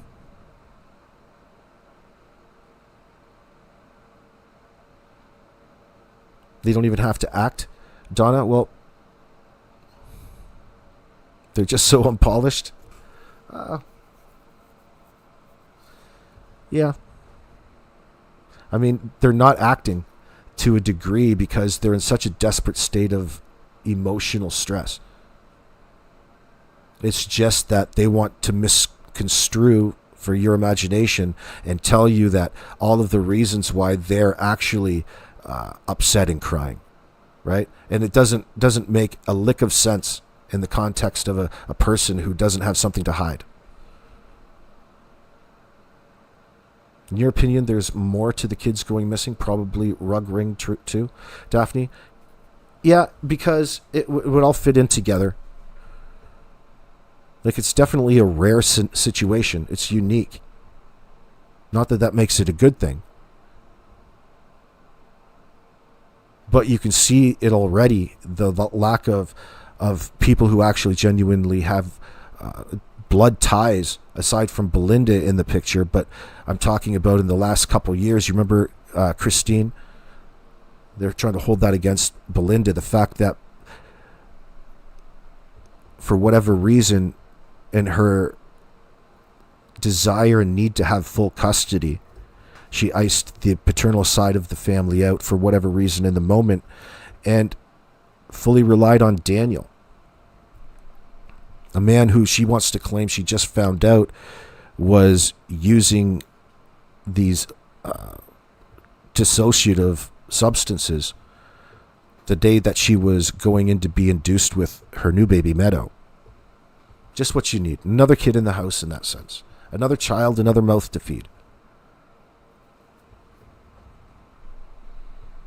In the ghetto. Oh, yeah. Sounds like an Elvis tune there. Not a single family member saved those children. They all knew something was off and did nothing. Well, you would have to think spare time that it sounds like they always relied on one another. It's almost like a Three Stooges bit, like a skit, or the meme where the three Spider-Mans are pointing at each other. Another one of my listeners mentioned, and that's true because they all want to utilize some other bizarre means of being notified of some sort of danger, like relying on Janie calling Maleyha when the kids were outside and she didn't notice, or relying on the shrieky nature of one of the victims and her constantly saying this phrase over and over and over again to the point that she's using it in a diversionary manner and right in the middle of answering a question. She's just trying to slip that in there as just a way to answer a question. You can never quite get these things out of them because they're too busy trying to make it look like they're doing the right thing but only they're doing it at the wrong times. It's like it's a strong indicator that they're having the need to cover up, using all of this particular language. Let me see. Even went and reenact what I think happened. And What I think happened. Why do you think that happened? to tell you the truth, To tell you the truth. I'm not here to lie, right? That's what you said during the interview, right after the raking part. I was a child, If you were a child, here we go. that was in offense and got out of it and was In a fence. running, yes, I would be excited to go. And those kids are always excited when they're running around. So they're always running around. They're excited when they're always running around. Yeah, but in the woods, you had to carry Jack, right? He was very stubborn, right? And he just... I wonder what that was really about. Like, Jack didn't want to go into the woods probably because he didn't like the person that was taking him and was scared that they were going to do something to him at that point in time because of all of the other instances up to that point that he was being picked on, in Maleyha's words. Like, no wonder he's so standoffish and otherwise acting as though he was traumatized. Because he's constantly being singled out and bullied in a scenario like that. That's a self-preservation mode for Jack. And here you are trying to break him of that like he's some sort of wild horse. And grab him, pick him up, and walk him through the woods, which he's probably afraid of. Does he get threatened with the woods much? I wonder. Wouldn't walk. And I don't blame him. I mean, I wouldn't want to walk. I'm a grown-up. I wouldn't want to walk through these dense woods over there. But here's what's interesting, people. Very interesting. Very, very, very, very interesting. Let's hear it one more time, guys.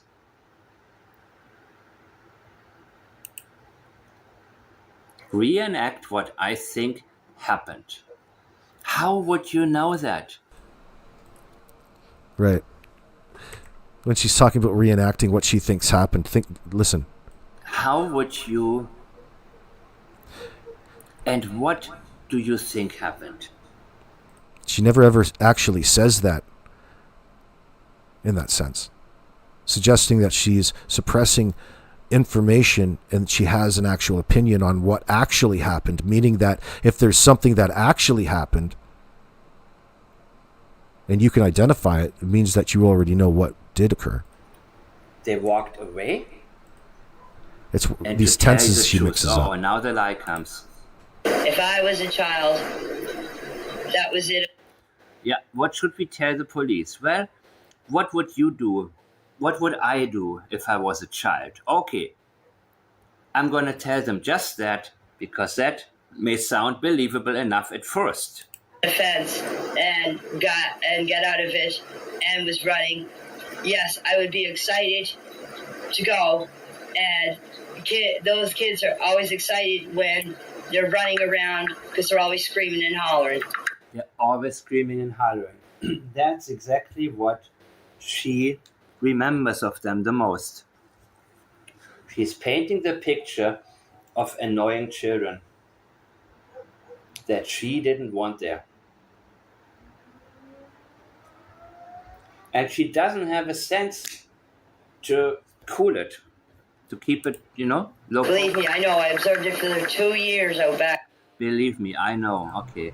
I observed Usually, for 2 years. Mr. Hemme, I'm with you a lot of times when it comes to the pseudosciences, and you can classify statement analysis as a pseudoscience because it's not 100% exact, but in my ears, more than anything, statement analysis rings true in these particular scenarios and in business situations.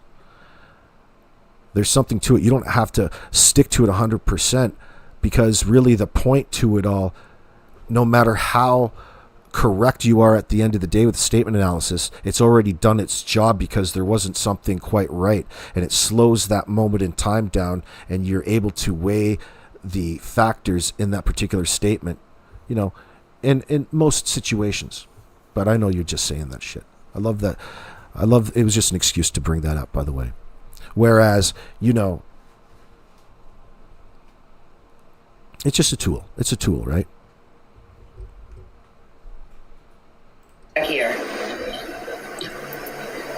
As I said, that's a question I can't answer. Yeah, for 2 years. And she looks at these 2 years as hellish years. Unpleasant years. Always hollering and screaming. The dog barked when he heard them outside, and then it went completely silent. And my dog never said a word after, or never barked, sorry. Never barked after. Right. So, let me guess. You wouldn't remember when allegedly your dog stopped barking, right? No, because here we go with your excuse. Oh, I don't know. I was in and out. Everybody on this property, all 3 of them were in and out of sleep. Isn't that convenient? They don't need to tell you a very exact story. Well, on top of that, they tell you that they're in and out of sleep at multiple times in the same morning. Everybody, the same thing. But they're telling you the situation as though they're conscious of being in and out of sleep. Now, that's just not so in the real world, in my opinion. You don't identify those scenarios. So you either were or you weren't conscious of the kids being outside. So she's spending so much more time trying to create that reasonable doubt in your mind than actually answering the damn question in the first place. Now, why would that be? Because she's lying. For whatever reason. Make, and they pick and choose when to be. But certain things they know 100%, because at these moments somebody was up. They got their story down, and she's running with it, the original one. After or never barked. Sorry, never barked after. Oh, let's hear one more time. This is better than I thought. If I was a child that was in a fence and got out of it and was running, yes, I would be excited to go. And those kids are always excited when they're running around because they're always screaming and hollering. Believe me, I know. I observed it for 2 years out back. Yep. Believe me, we went through hell. I went through hell. Similar to Chris Proudfoot telling us what Sebastian was known for, according to him, right? Very similar. When children are missing or grown-ups are missing, the people who advocate for them to be found, they turn them into angels. They talk to you,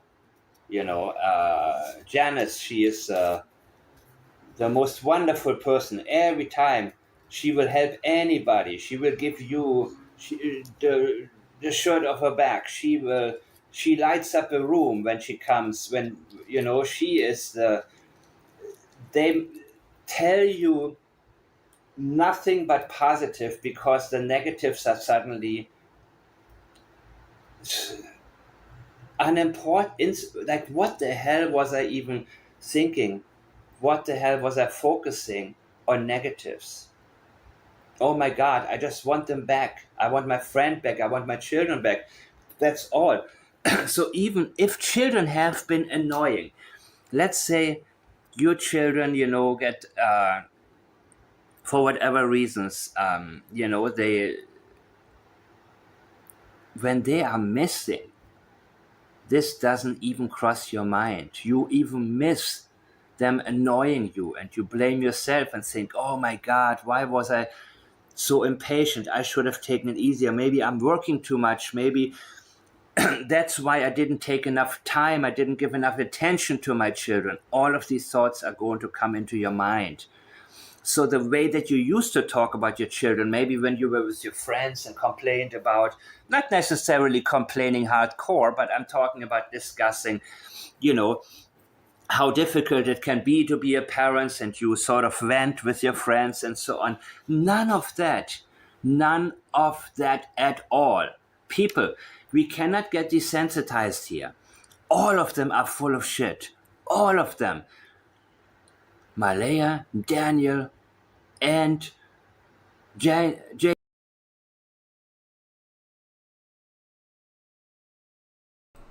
Just a reminder to go and subscribe to Mike Dammann's channel if you haven't already, through the link pinned to the top of live chat. So he's in the middle of describing behavioral indicators of deception. Just the short list to remind you at this point in time. Dammann identifies verbal cues, derogatory languages as avoidance as evidence of deception, particularly in Janie and Logan's statements up to this point in the show. Just to recap a little bit. Janie's derogatory language at timestamp 310 of that particular video that's pinned to the top of live chat. To quote it, and when you hear Janie talk about Jack and Lily, she's talking about them like they're dirty animals with the worms and this and that, and making Maleyha, or even making mud pies, not Maleyha. That's the desire that she has. There's a reason, and it comes natural to her because that's the way she saw Jack and Lily. This is Janie's portrayal of the children as wild and nasty, reflects disdain, suggesting motive for neglect or harm. All right, by this point, the jury will be already trying to put that together themselves in their heads. It will be a no-brainer. There's so many choices, so many contributing factors as the motive. There's several. There's the relationship, the resentment towards the children based off them not being his blood relatives, the Cinderella effect, but the fact that he's indicating already how bad that they had it, putting himself in a better spot than Cody, and a reason to have to rescue Maleyha, in other words.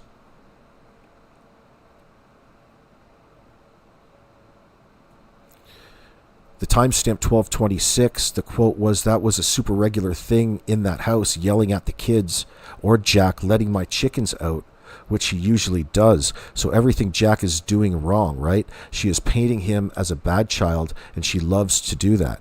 She just does that several times. We all pick it out.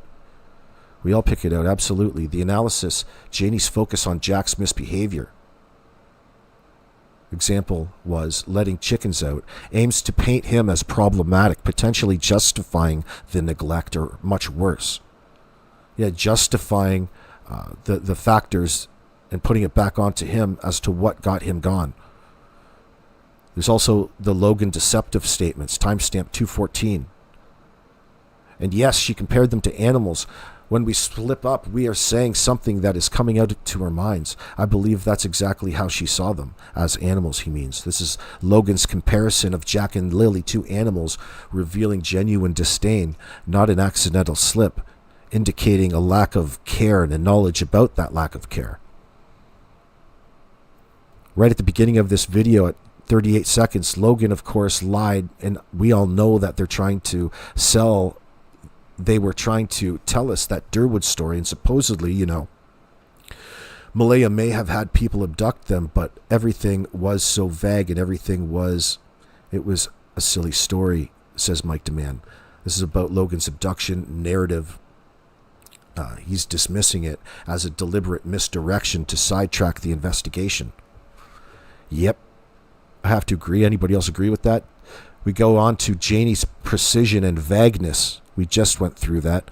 Timestamps thereabouts 1446 and 1518. The quote is, "The next thing you know, there's some significant avoidance right here. There's some serious avoidance right here, people, serious." This is him talking about Janie's shift to vagueness. For example, the next thing you know, after precise timings indicates avoidance of sensitive events, like Thursday night in this situation. The other quote is, "As accurate as she was with the things that can be proven or the things she cannot lie about because they saw Facebook, the message 6:24, brother called whatever time was." Yeah, in the morning.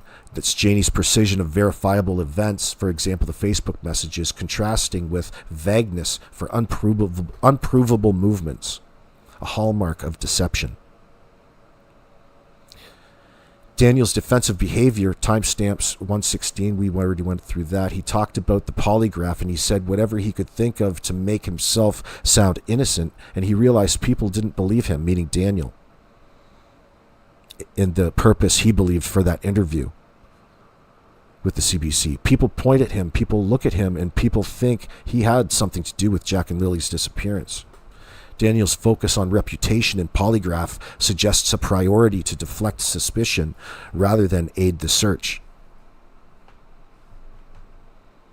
Now, Maleyha's weak mind portrayal, way back at timestamp 339 of that particular video pinned to the top of your live chat of Mike Dammann. And the other thing is, Logan told us, Maleyha doesn't have her own mind, if she has a mind at all. Daniel always managed to keep her from leaving, and so in their eyes, she's weak. Now, Logan's portrayal of Maleyha as easily controlled suggests she's a complicit or complicit in a coordinated cover-up under Daniel's influence. I think we all agree about that, about these gals and the people that were at the end of the driveway that day being complicit in a coordinated cover-up under Daniel's influence. That's a great way to put it. And that influence is still being shared throughout It's a Criming Shames channel and others in different people's live chats, comment sections by way of Daniel Martel. They're all full of it. All of them. Yeah, I agree, Dan. And we can't allow ourselves to get used to the red flags. even if she only one time mentioned they were hollering, they were always screaming, even if this was the only thing that she said negatively about them, I would already know, oh, here's leakage. This is not supposed to happen right now. And when they talk badly about a missing child, or in this case, 2 missing children, what they are telling us are the reasons, in their opinion, why the kids are gone. This is what led towards maybe Daniel snapping the way these kids are. How overstimulated Sebastian gets. Well, I had to give him too much sleep aid. It's his fault because he ate so much junk food and then he got overstimulated. So what was I supposed to do? And believe me, I know means you have no idea how much I was suffering. You need to take my word for it, because it was worse than you can imagine. Observed it for 2 years. Observed is very active. She was actively hating on them. Observed is different than, I heard it. I've been hearing it for 2 years. I observed it. It's very active. And I can guarantee you that observing is exactly what she did. Probably watching them from the window, coming outside a lot. I told you not to do this. I told you. Daniel, look what they're doing. Mr. Hemi in my chat, you're not a fan of statement analysis? Are you used to listening to statement analysis? If you're not used to it, it might sound like pseudoscience and craziness, but the dude has got a point. He's making great points. What are you saying, Marilyn Starbucks? Look, who are you missing? Not the evil one. Sorry, but not sorry. What do you mean? I must have missed something. I'll have to go back. I'll have to scroll back and figure that out. Mr. Hemi, you're not... Listen, man, it's not junk science, bro. You should be on the same level. Maybe you're just getting to understand statement analysis in that sense, and the terms that they use with it. It can probably sound a bit corny in that sense. I agree. But when it comes to this particular case and the rationale he's bringing, he's right on. He's not wrong. Oh, it's the guys. It's just him. Okay, Mr. Hemi. All right. I won't pick on you. You're allowed to have your own opinion, bro. No worries.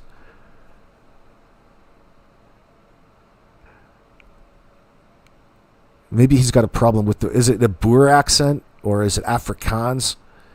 He's got a heavy South African accent in that sense. I thought it was first Dutch, but they have a lot of similarities, meaning that the Boers were Dutch.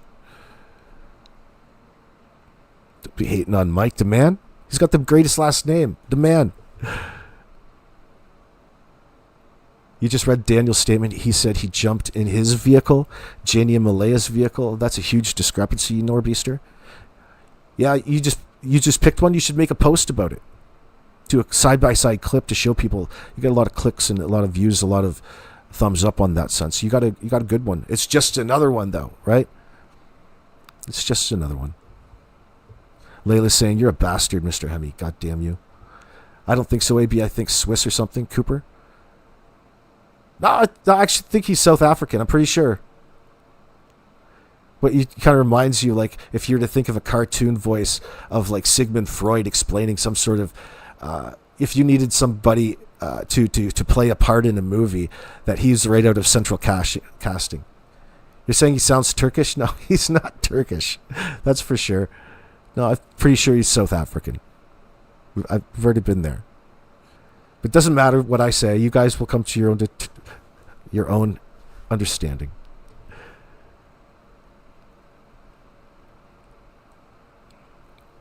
AB's African is closer to Australian. What are you talking about, Cooper?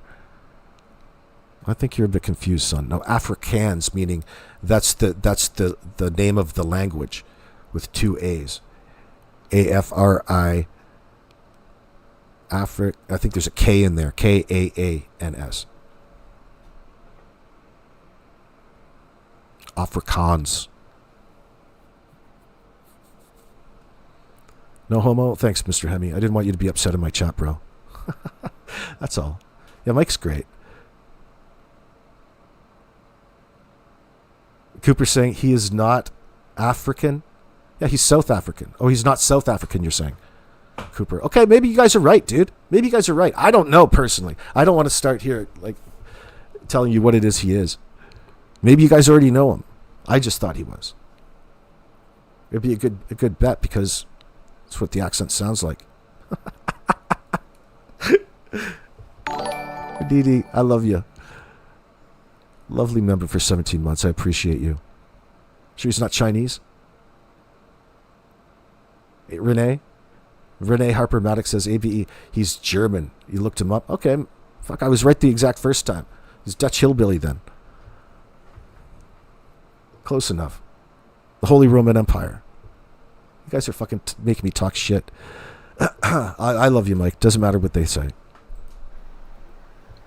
I believe she is the one who is the instigator, and I believe she has greatly contributed to Daniel hating the children as well.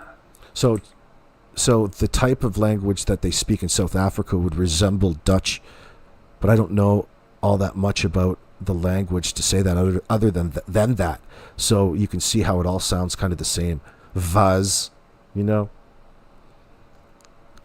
Now I'm getting caught up into this goddamn conversation. Got it in my mind. You're so in my head. So distracted. So easy, Cooper. He does sound German to you in that sense, Needy? Yeah.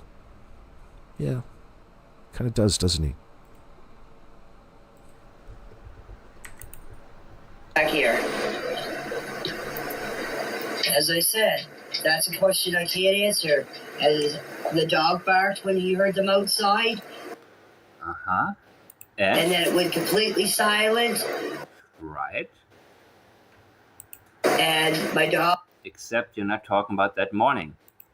never said a word after. My dog never said a word after. And this is something that I already just talked to Julia about. Her relationship with her dog is extremely weird. It's extremely strange. She calls herself a hermit.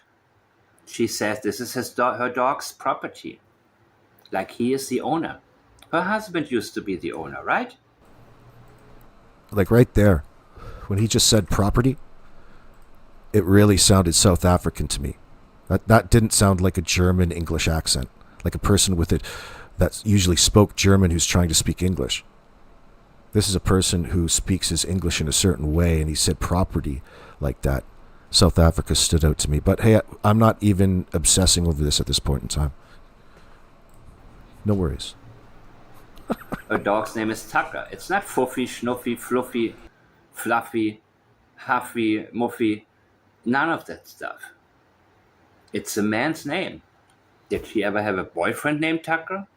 Was there ever a Tucker in her life? I don't know. And now she talks about her dog never said a word. She views her dog as a human. Remember when she said, it's not good for me, my dog, Can you Daniel, cite my your grandkids?" information, Renee? Her dog is very high priority to her. And so, when Lily screamed and the dog got an anxiety according to her, I mean, dogs descend from wolves. Don't you? Do wolves have anxiety? Do wolves have depression or whatever? Give me a break, man. She is humanizing this dog more. Oh, fuck. Mike demands demand. She is humanizing this dog as though it's like another member of the family in a way that's overly Disney-like. Do you know what I mean? Like, when you think about Disney, you think about humanizing animals in an unhealthy way, and she's doing the same thing when talking about Jack and Lily, incorporating it into a fantasy. God damn, Mike demands the man. Love this shit. Jack and Lily. While Logan compared Jack and Lily to animals, talking about the dog. Animals get set off by animals, referring to these two kids as animals, while Logan tried to paint Jack and Lily as animals. She is. Listen, he's right. Think about when you think about other people's kids or people who aren't your kids and you're out and about, and how many old people refer to them as anything but their own in that circumstance, like little heathens or little SOBs, stay off my lawn, like old people normally you would think. But it's done a lot more naturally in our society than you would like to think. Not that it's necessarily a bad thing. It's just, you're not treating those children as you would treat your own. That's a normal thing. It's not abnormal. Referring to her dog. And so for Janie, that really stands out in her language. She's treating them and not speaking about them as though she considered them, a part of her loving circle in that sense. They're somebody else's kids that she had to tolerate. If it is a human being. Very strange. Never barked after that until he heard Daniel. After what exactly? Yelling for Lily and Jack. So your dog barks all the time. All the damn time. Had somebody pulled up and gotten the kids, the dog would have gone nuts. And you would remember that. Oh, you can all make your speculations. Yeah, and this is exactly why she knows what she just said does not add up whatsoever. And that's when she interjects. You can all make up your speculations. Now, there's a big difference between, Okay, definitely German, like Chris. All right, I'll take that into consideration. Speculations. She's belittling people. She's trying to belittle. Remember when Cassie Bowersox talked about Seth Rogers is on his phone, not on the phone. When he arrived, when he was frantically calling to find out what he can do to find his son. On his phone. That's belittling. That's like, oh, he's doing his thing. You get what I'm saying? Make your speculations. She's trying to tell people, this is all in your mind and you're the only one who has these thoughts. She's sort of trying to isolate, give people a feeling like, you know what, you guys are just crazy. You need to keep it to yourselves. These are only your speculations. This has nothing to do with facts, except she feels the need to say that because she is going in and out of script. She is accepting what she cannot deny, certain timelines. And that's why the crazy story. Because her brother called her, 8:48? So, okay, right before that I was asleep, and then I went back to, and then everything was going back to, so she acknowledges certain things that she can no longer deny, and that were also said to the police initially. She cannot retract those parts, at least not too much. But she can fill in every gap that cannot be proven with sleep. In and out of sleep. How convenient. You just woke up at 6. Or your opinions or whatever. That's all I can tell you. Or your opinions or whatever. Yeah, she feels a need. She doesn't tell us these speculations are wrong and which ones are wrong. She doesn't want to go there. The same with Daniel, the crazy accusations. Not the false accusations, the crazy ones. It's a form of gaslighting people, but unable to tell us we are wrong. That's all I can tell you. Meaning there's a lot more to say and a lot that she's avoiding and hiding. Major avoidance flag. That's all I can tell you is avoidance in itself. Huge red flag. You would think about what else you can tell us if you're truly interested in informing us, keeping us posted. It's the same like saying, I looked everywhere. No, you would think about where else could my children have gone? What could have happened? You will explore every single possibility and not say, well, we looked everywhere, so let's call it a day. They're gone. Poof, into thin air. Well, she's coming from Wentworth, so the only thing I can do is put my address to Wentworth and see how far it is. Even if it is an hour and 45 minutes or an hour and a half or whatever, I don't know. I don't know her address over there. Still, it would take her a while to get here. Mm-hmm. And again, we don't really know what the phone records are saying. Did Maleyha contact Cindy early? Long before police was called? Yeah, I would say so. I think so. Because they had ongoing discussions about her leaving Daniel. So I believe that after what happened, Maleyha most likely reached out to her mother. And that's why Wade is so disconnected. He probably hears about this crap all the time. Daniel this, Daniel that. Okay, you're leaving him. We get you the U-Haul, we do whatever we can for you. Get the hell out of there. And then she doesn't do it because he sweet talks her again into staying and takes the phone away from her. And at one point, Wade probably said, you know what? I'm sick and tired of that. But he acknowledged, if it was my own biological child, there'd be a problem. But what can I do? She's not my child. Cindy is the mother, and whatever they got going, this is between you all. He's resigned. And, the guy took advantage of his desire to talk because he needed to vent too. After all this crap that he witnessed, everything bad that he heard, how the children had gotten abused,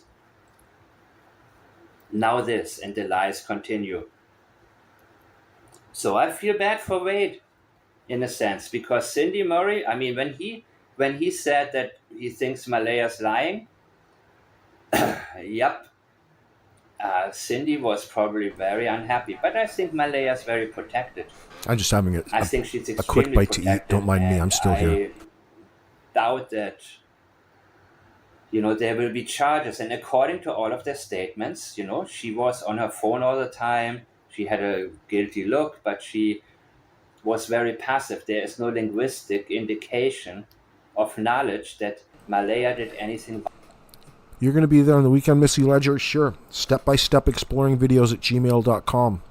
You can find my email on my About section of my video page here. By the way,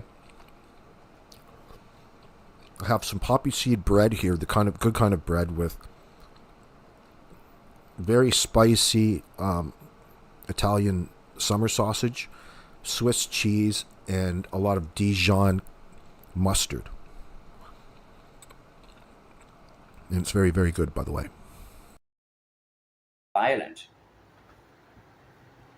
to the children, other than Wade talking about locking them up, and maybe Maleyha probably hit them too, but we're talking about that particular night, and I'm talking about the statements from people who were there, Daniel and Janie.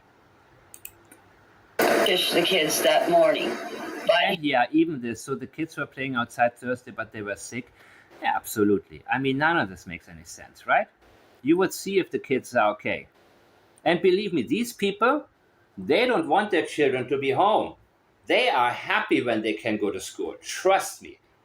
With everything that we're hearing about how annoying they are, how loud they are, how much they are screaming, and a mother's language indicates observing. She talks about observing. She came out all the time and not only yelled at Jack and Lily, she yelled at Daniel too. Or not maybe yell at him, but she bothered him all the time.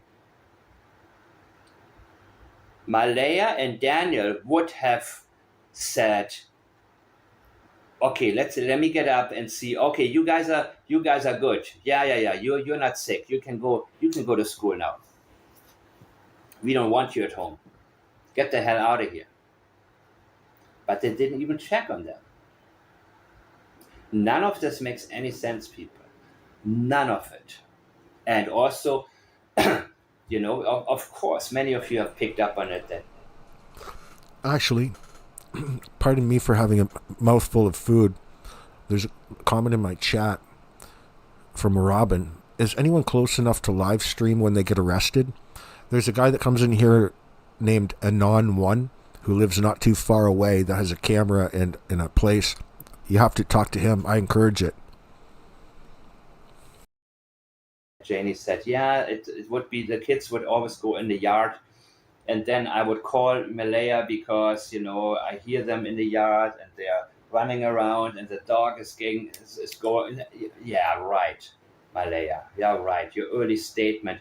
They're not the kind of kids who, when we tell them not to go out, we always there. And you see how mingled up. There was like 3 different sentences in one, where she's claiming to have supervised these children at all times. And this is where she knows she is guilty. Neglect. Major neglect. I mean, neglect beyond words. And emotional neglect more than anything. She does not miss these kids at all. At all. We don't have to understand it to be able to accept it. Here is something that I want to ask Yeah, that's you it. guys. That's it, Robin. And get your input. If the kids were out in the yard, yes, by themselves, let's just say. Now she wants a question. Okay. And they get out of the gate. I'll make a post. And? Robin. And we're So running keep up watch on my community the page. driveway. Okay. I would know, or I would After think the show. the kids would be saying, especially Lily, come on, Jackie, let's go, Jackie. So what's the question? Because that's all she ever did was say that. Even up in the woods with my other 2 grandchildren. Of course the kids are not in the woods. If Jack is sitting there looking for bugs, Lily's usually saying, come on, Jackie, let's go. So that's another thing I can't understand is if I never heard the kids running. If the kids were running out of the yard, out of the gate, out of the fence, my dog would have still been barking. As I said. So now, this is something where she doesn't want to say it because it's BS. Darren's story is BS, right? About, complete BS. But the reason she is saying all of these things because she wants to make it plausible. It must have been something like that. And she wants to point the fingers at Maleyha. And she is extremely self-righteous. That's why she does it. The same way like the coat and the shirt, putting that on top of the car. You see, I do everything for you.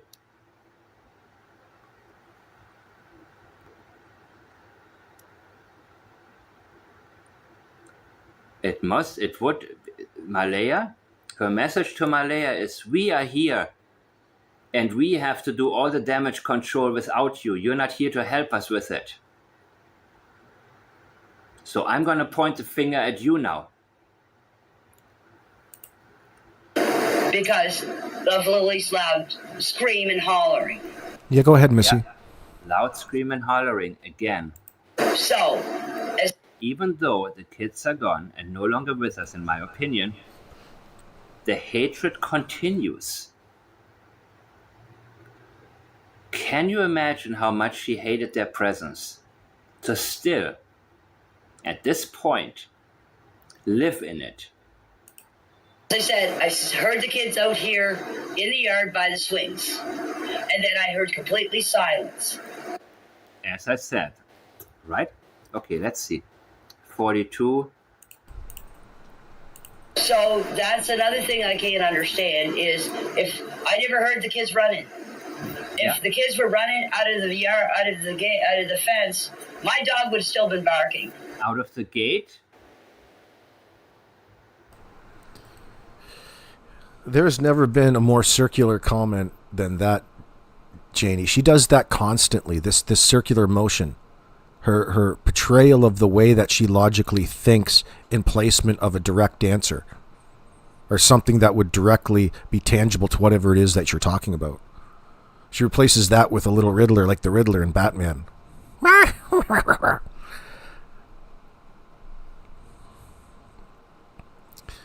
Yeah, Layla, I mean, that's probably a factor too, but there's a lot of resentment built up, whether it was fabricated or maybe there's a reason for it between her and the kid's father to begin with.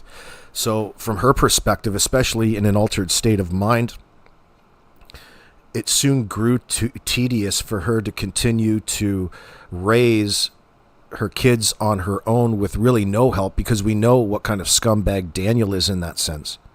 He's not actually helping. He's just acting like he's helping.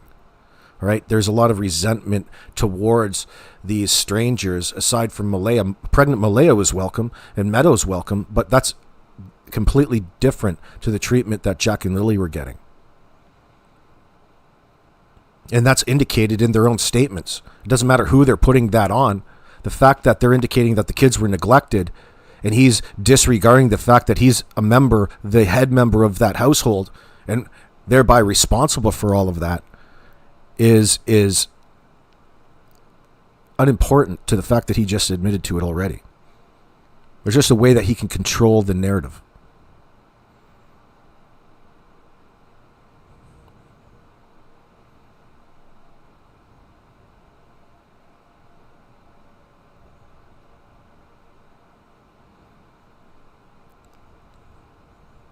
Oh, Faye.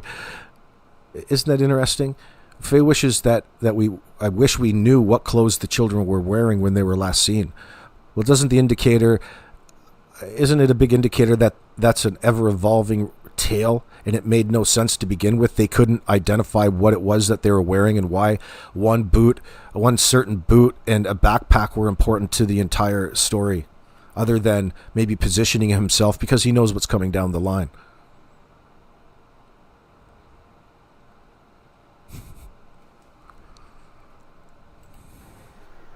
And then she changed it to fence. Interesting, right? Let's hear this one more time, people. So that's another thing I can't understand is if I never heard the kids running. If the kids were running out of the yard, out of the gate, out of the fence, my dog... Out of the yard, out of the gates, out of the fence. Interesting, right? Twice she had to correct herself. There is an experiential memory interfering with what she is now trying to convey. Dog would have still been barking,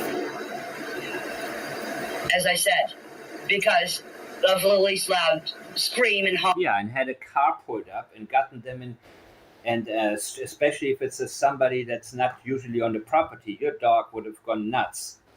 Let's make no mistake about it. Hollering. A lot of people are not liking that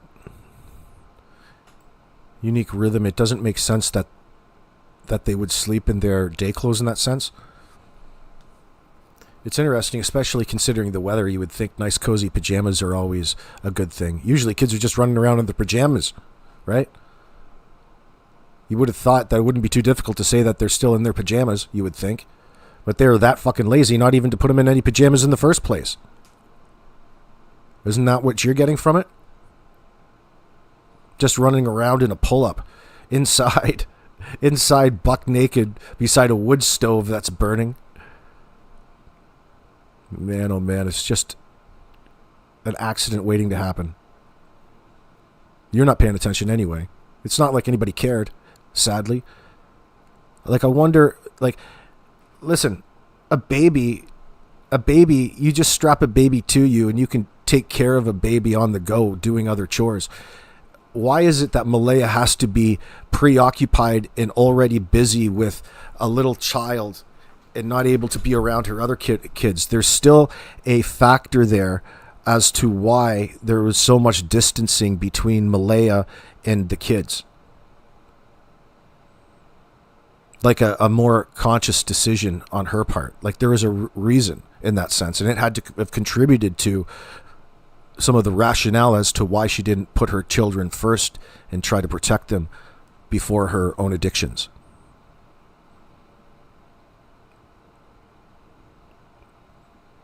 Like, Christ, even people that suffered the worst of addiction still put their children ahead of themselves no matter what.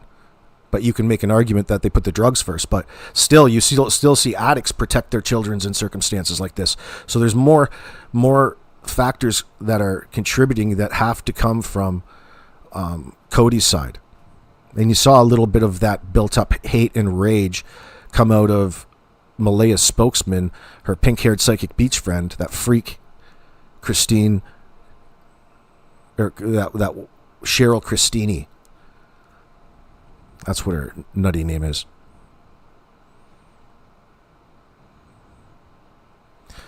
Oh yeah, Mike Dammann's also live. Let's go over and visit him then. We're going to come back and continue on with this only because it's Janie's statements. We're getting on 3 hours and I don't want to be hogging up too much of your time at this point, friends. Go over, hit that link on the top and go over and see Mike Dammann. Let me go do that actually right now. So, I'll share that link. as I said, I heard... Let's share that link. He's got 160 watching. And again, these are just a handful. I'm going to put that link right here. Friends.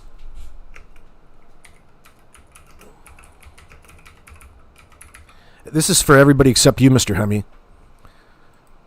You go out there and you raid Mike Dammann's right there. On your screen, just scrolling by you right now, friends. Let's go over and say hello to Mike and pick it up from there. We're going to come back later on tonight after 6 p.m. Eastern Daylight Savings Time. That's 4.5 hours from now. We're going to come back and continue on with part 2 because there's still all kinds of tomfoolery to talk about. You don't click that link, Mr. Hemi, by the way. Don't click that link. It's not for you. I don't want to piss you off, brother. Let me see. Can someone ask Mike why I'm banned, please, people? Cooper, what did you do over there? Daniel would not open the light at midnight and go in and ask Maleyha. That's another. Let's take that question when we come back, Donna. Let's talk about that because, now that it's been brought up, Daniel has all of these particular answers, including, having an answer to why the kids all of a sudden that it was discovered and now out in the open, why they all have black eyes. He's got a routine answer for that. And of course, he's got an answer now that everybody's demanding that their initial story wasn't good enough, and now he's altering it to acknowledge that he stuck his head in and the kids were in there sleeping. But he still doesn't know what they were wearing, He wasn't actually checking. It doesn't really sound, it just sounds like somebody's trying to cop a story over on us. But we'll pick up then. Let's go over to Mike's right now, hit that link, and I'll see you when I get there. The Be Right Back sign is on the store. We'll be right back, friends.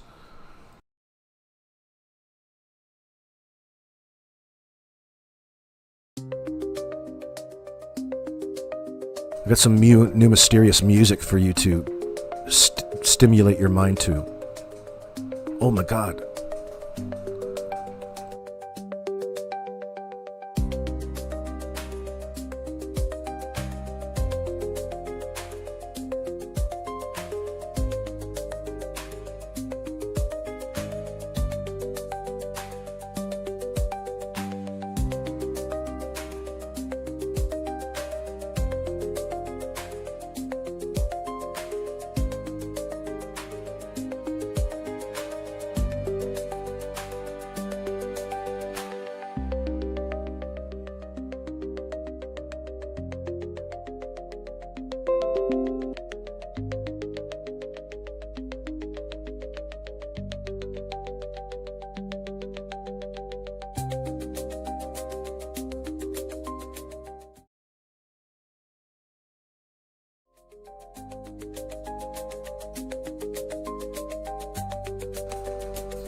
Check out this message from Daniel. Ron called Mum the morning of the disappearance because he was going in town. If Mum have went with Ron, Mum would have never heard the kids. That's how you know I never harmed the kids, and neither did Maleyha. Listen to this flawed logic. We got a live one here. This Daniel, maybe he is neurologically divergent, but induced, rug induced. I'll see you guys over there.